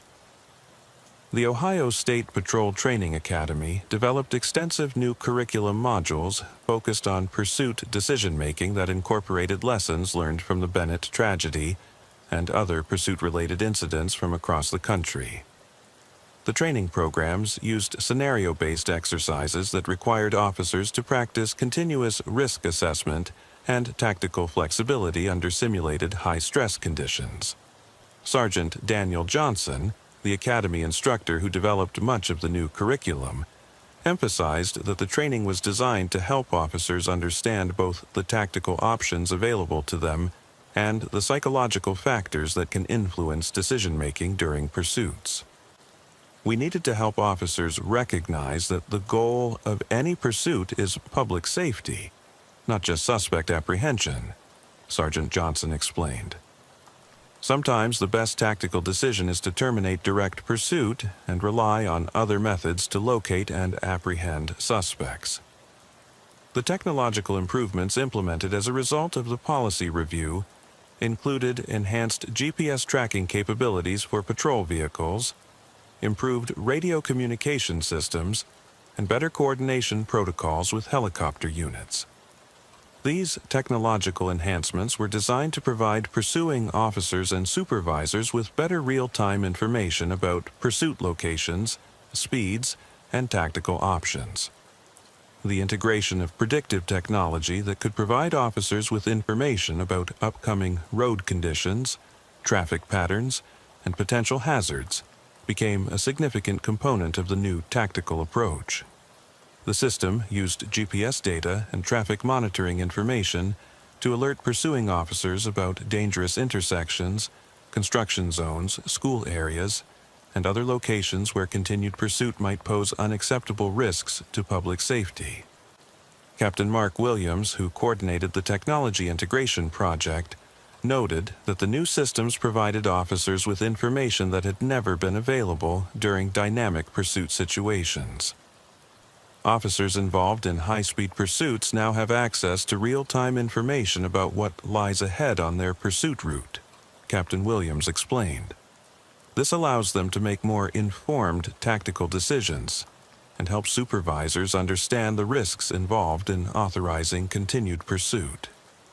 The institutional changes also addressed interagency coordination and communication protocols that had been identified as problematic during the Bennett incident investigation. New procedures were established for coordinating pursuits that crossed jurisdictional boundaries and for sharing real-time intelligence about suspect vehicles and tactical situations. The development of new training protocols following the State Route 256 tragedy represented one of the most comprehensive reforms in Ohio State Patrol history, incorporating cutting-edge research in decision-making psychology, tactical operations, and technology integration. The training revolution extended beyond basic pursuit procedures to encompass leadership development, stress management, and community relations components designed to address the broader implications of law enforcement operations. The cornerstone of the new training approach was the implementation of reality-based scenario training that placed officers in simulated pursuit situations requiring them to make complex tactical decisions under time pressure and stress. The scenarios incorporated variables such as weather conditions, traffic density, suspect behavior patterns, and available resources to create training environments that closely replicated real-world operational challenges. Lieutenant Kevin Brown, the training coordinator who oversaw the scenario development, explained that the programs were designed to help officers practice the decision-making, skills that had been identified as crucial during the Bennett incident investigation. We needed to move beyond traditional classroom instruction to provide officers with opportunities to practice tactical decision-making in environments that simulate the stress and time pressure they face during actual pursuits, Lieutenant Brown noted. The scenario training included specific modules focused on the psychological aspects of pursuit operations, addressing the tunnel vision and adrenaline effects that can impair officer judgment during high-stress situations. Officers learned techniques for maintaining situational awareness, conducting continuous risk assessments, and communicating effectively with supervisors and other units during dynamic operations. Dr. Stephen Miller, the police psychology consultant who helped develop the training curriculum, emphasized that the programs were designed to address both conscious and unconscious factors that influence officer behavior during pursuits. High-speed chases create unique psychological environments that can override normal decision-making processes, Dr. Miller explained. Our training helps officers recognize these psychological factors and provides them with tools for maintaining tactical objectivity even under extreme stress. The training programs also incorporated extensive instruction in alternative tactical approaches that could be used instead of traditional direct pursuit methods. Officers learned about surveillance techniques, perimeter establishment, predictive positioning, and technology-assisted tracking that could provide effective suspect apprehension while reducing risks to public safety. The integration of helicopter operations into the training curriculum addressed one of the specific tactical issues identified during the Bennett incident investigation. Officers learned about the capabilities and limitations of aerial support, communication protocols for coordinating with flight crews, and decision-making frameworks for transitioning between ground pursuit and aerial surveillance modes. Pilot Christopher Davis and Tactical Flight Officer Nicole Adams, who represented the Ohio State Patrol Aviation Unit in the training development, emphasized that effective use of helicopter support required understanding of both technological capabilities and tactical coordination procedures.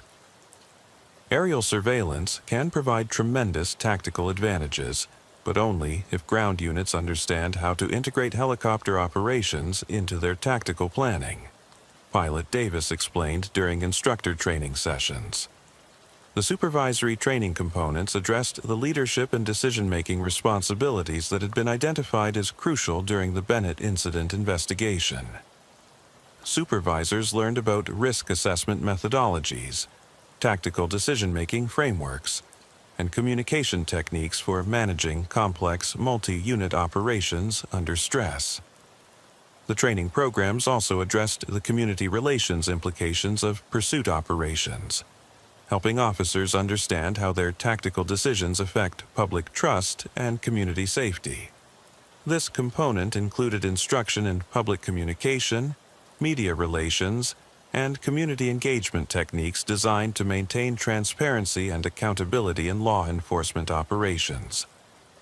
The legal proceedings resulting from the State Route 256 tragedy established several important precedents in Ohio law regarding governmental immunity, pursuit policies, and officer liability that would influence similar cases throughout the state and region. The complex appellate process involved multiple levels of review and attracted attention from legal scholars and civil rights organizations monitoring law enforcement accountability issues. The trial court's initial ruling in the civil litigation brought by Tyler Bennett's family established that Ohio State Patrol officers could be held liable for tactical decisions that violated established policies or fell below professional standards, even when those decisions were made during high-stress emergency situations. The ruling represented a significant departure from previous interpretations of governmental immunity that had generally protected officers from civil liability for tactical decisions made during the course of their duties. Judge Amanda Foster, who presided over the initial civil proceedings, explained her reasoning in a detailed written opinion that became widely cited in legal scholarship and training programs. While law enforcement officers must be afforded reasonable latitude in making tactical decisions under dangerous and dynamic circumstances, this latitude does not extend to decisions that clearly violate established policies designed to protect public safety, Judge Foster wrote. When officers' actions fall below professional standards in ways that directly contribute to civilian casualties, the immunity traditionally afforded to governmental actors must be balanced against the public's right to accountability and compensation. The Ohio Court of Appeals upheld the basic framework of Judge Foster's ruling, but modified several aspects of the liability standard in ways that provided additional protections for officers while maintaining accountability for policy violations. The appellate court's decision emphasized the importance of evaluating officer actions based on the information available at the time decisions were made, rather than with the benefit of hindsight about outcomes.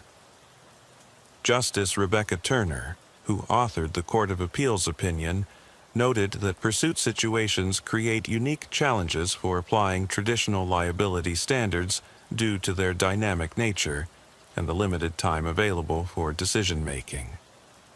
Courts must be careful to avoid imposing liability based on outcomes rather than the reasonableness of officers' decisions given the information and circumstances they faced at the time, Justice Turner wrote. However, this principle does not excuse decisions that clearly violate established policies or professional standards designed to protect public safety. The criminal prosecution of Brandon Cooper proceeded through multiple appeal levels, as his defense attorneys challenged both the charges and the sentences imposed following his conviction on vehicular homicide and related charges. The appellate process addressed questions about the relationship between voluntary intoxication and criminal liability, as well as the role of law enforcement tactical decisions in contributing to tragic outcomes. The Ohio Supreme Court's eventual review of the case focused primarily on the criminal liability standards applicable to defendants, whose impairment contributed to fatal accidents during police pursuits. The court's decision established that voluntary drug intoxication could not serve as a complete defense to vehicular homicide charges, but could be considered as a mitigating factor during sentencing proceedings. Chief Justice Lisa Patterson authored the majority opinion that balanced the need to hold criminal defendants accountable for their actions while recognizing the complex circumstances that can contribute to pursuit-related tragedies. While voluntary intoxication cannot excuse criminal behavior that results in loss of life, courts must consider all relevant circumstances when determining appropriate sentences, Chief Justice Patterson wrote. This includes consideration of the defendant's impairment, background circumstances, and the role that other factors may have played in creating the dangerous situation that led to tragedy. The legal precedents established through the Bennett case influenced similar litigation throughout Ohio and neighboring states, creating new frameworks for evaluating law enforcement liability and criminal defendant responsibility in pursuit-related incidents. Law schools began incorporating the case into their curricula as an example of the complex legal issues that arise when governmental authority intersects with criminal behavior in ways that result in civilian casualties.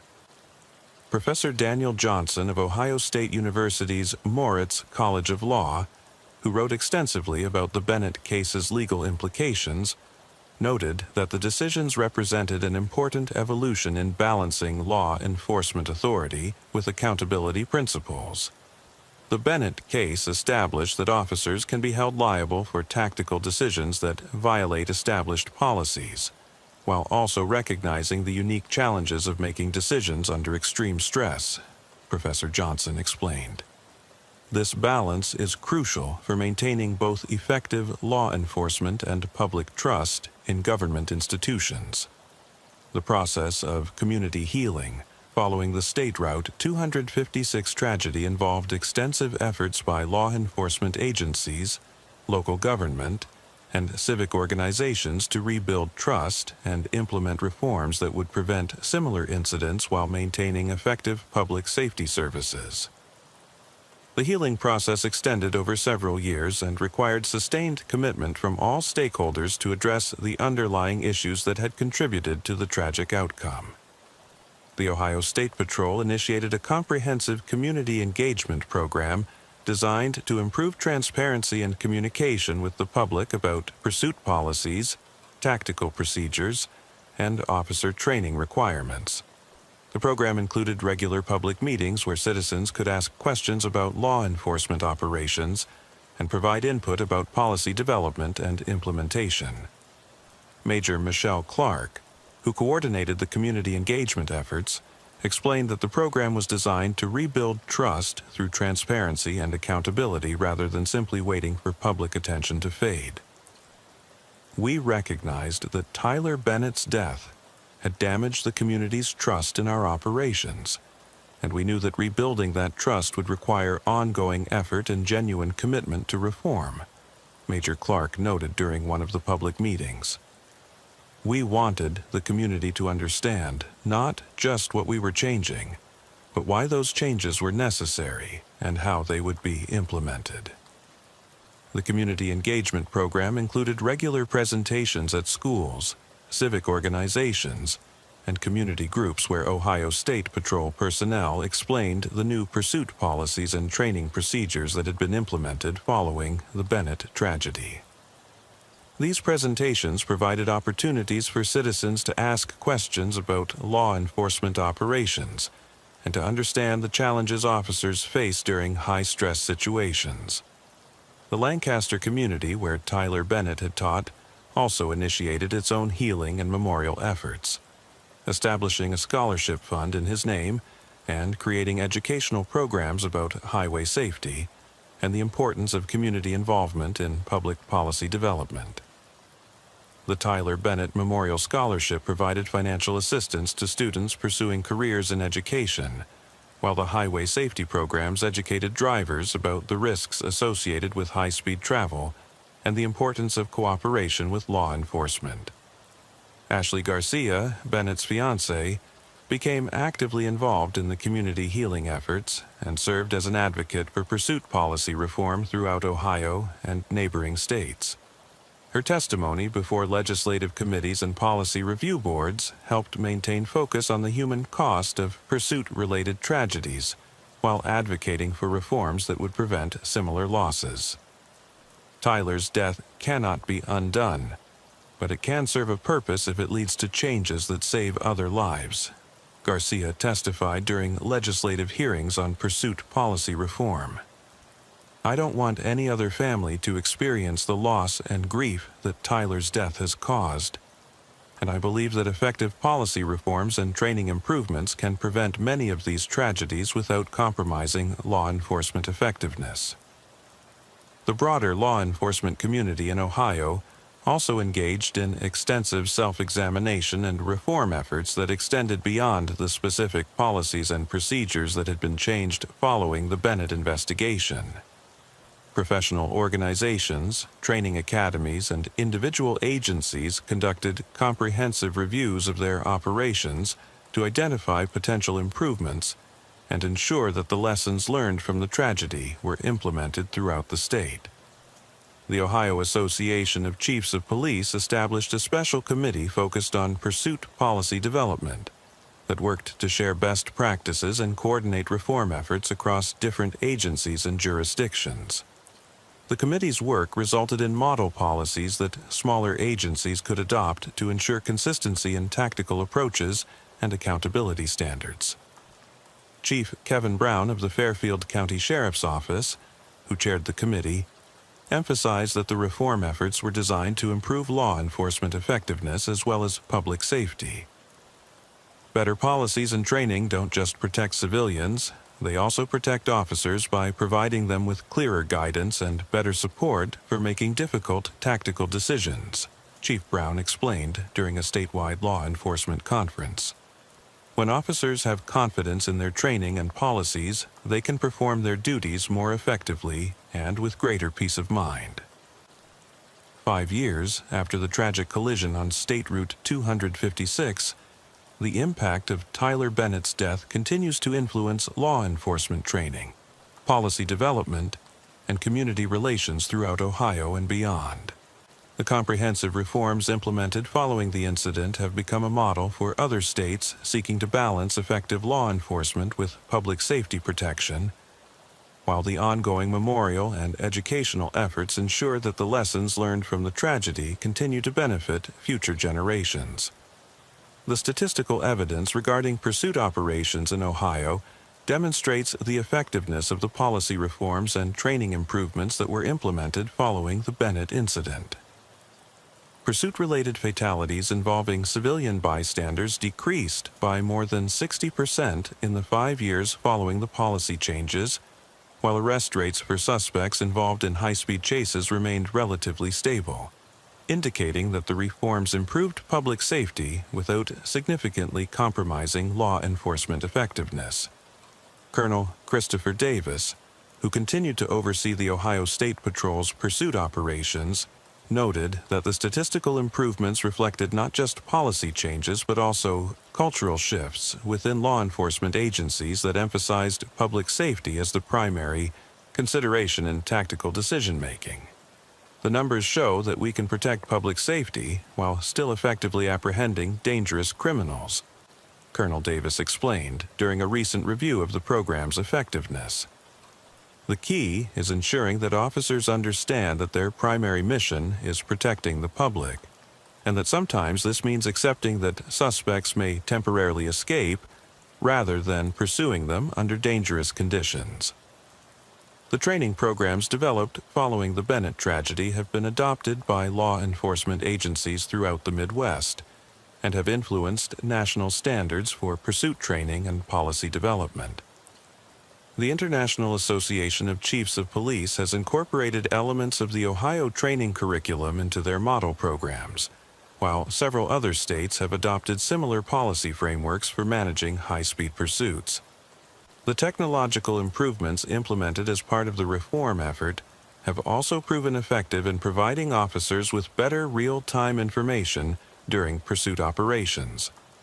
The GPS-based hazard warning systems and improved communication capabilities have been credited with preventing several potential tragedies by alerting officers to dangerous road conditions or heavy traffic areas where continued pursuit would pose unacceptable risks.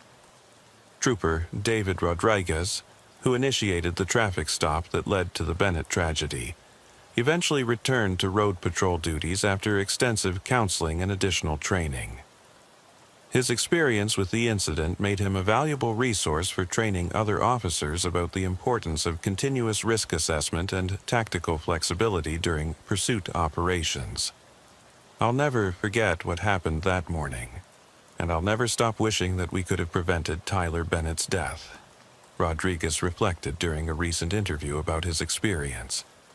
But I've also learned that the best way to honor his memory is to use what we learned from that tragedy to help other officers make better decisions in similar situations. The training and policy changes we've implemented won't bring Tyler back, but they might save other lives, and that gives some meaning to a senseless tragedy. The community healing efforts initiated following the Bennett incident have evolved into ongoing programs that continue to strengthen the relationship between law enforcement and the communities they serve. The regular public meetings and educational programs have become permanent features of Ohio State Patrol operations, providing ongoing opportunities for citizen input and maintaining transparency about law enforcement policies and procedures. Ashley Garcia continues her advocacy work for pursuit policy reform and has become a nationally recognized speaker on issues related to law enforcement accountability and traffic safety. Her testimony before legislative committees and policy review boards has influenced reform efforts in more than a dozen states, while her educational presentations at law enforcement training academies have helped thousands of officers understand the human cost of tactical decisions made during high-stress situations. Tyler's death taught all of us that every tactical decision has human consequences that extend far beyond the immediate situation, Garcia explained during a recent speaking engagement at the FBI National Academy. When officers understand that their decisions affect real people with families, dreams, and contributions to make to their communities, it changes how they think about risk assessment and tactical priorities. That's the legacy I want Tyler's death to leave. Better decision-making that protects everyone involved in these dangerous situations. The Tyler Bennett Memorial Scholarship has provided educational assistance to more than 50 students pursuing careers in education, ensuring that his commitment to helping young people learn and grow continues to have impact long after his death. The recipients of the scholarship often speak about how Bennett's example has influenced their own career goals and commitment to serving their communities. The ongoing research and policy development inspired by the Bennett case continues to influence law enforcement practices throughout the United States. Academic institutions, professional organizations, and government agencies regularly cite the case as an example of how tragic incidents can be transformed into positive changes that improve both law enforcement effectiveness and public safety. Dr. Hunter Brooks, the researcher who has conducted the most comprehensive study of the Bennett case's impact on law enforcement practices, noted that the incident demonstrates both the potential dangers of high-speed pursuits and the possibility of implementing effective reforms that address those dangers. The Bennett tragedy shows us that law enforcement agencies can learn from their mistakes and implement changes that prevent similar tragedies without compromising their ability to protect the public, Dr. Brooks concluded in his recent published research. The key is having the courage to honestly examine what went wrong and the commitment to make the difficult changes necessary to do better in the future. Today, as Ohio State Patrol officers begin their shifts across the state, many carry reminder cards that include Tyler Bennett's photograph and a brief summary of the lessons learned from the State Route 256 tragedy. The cards serve as a constant reminder that their tactical decisions have human consequences and that their primary mission is protecting the public they serve.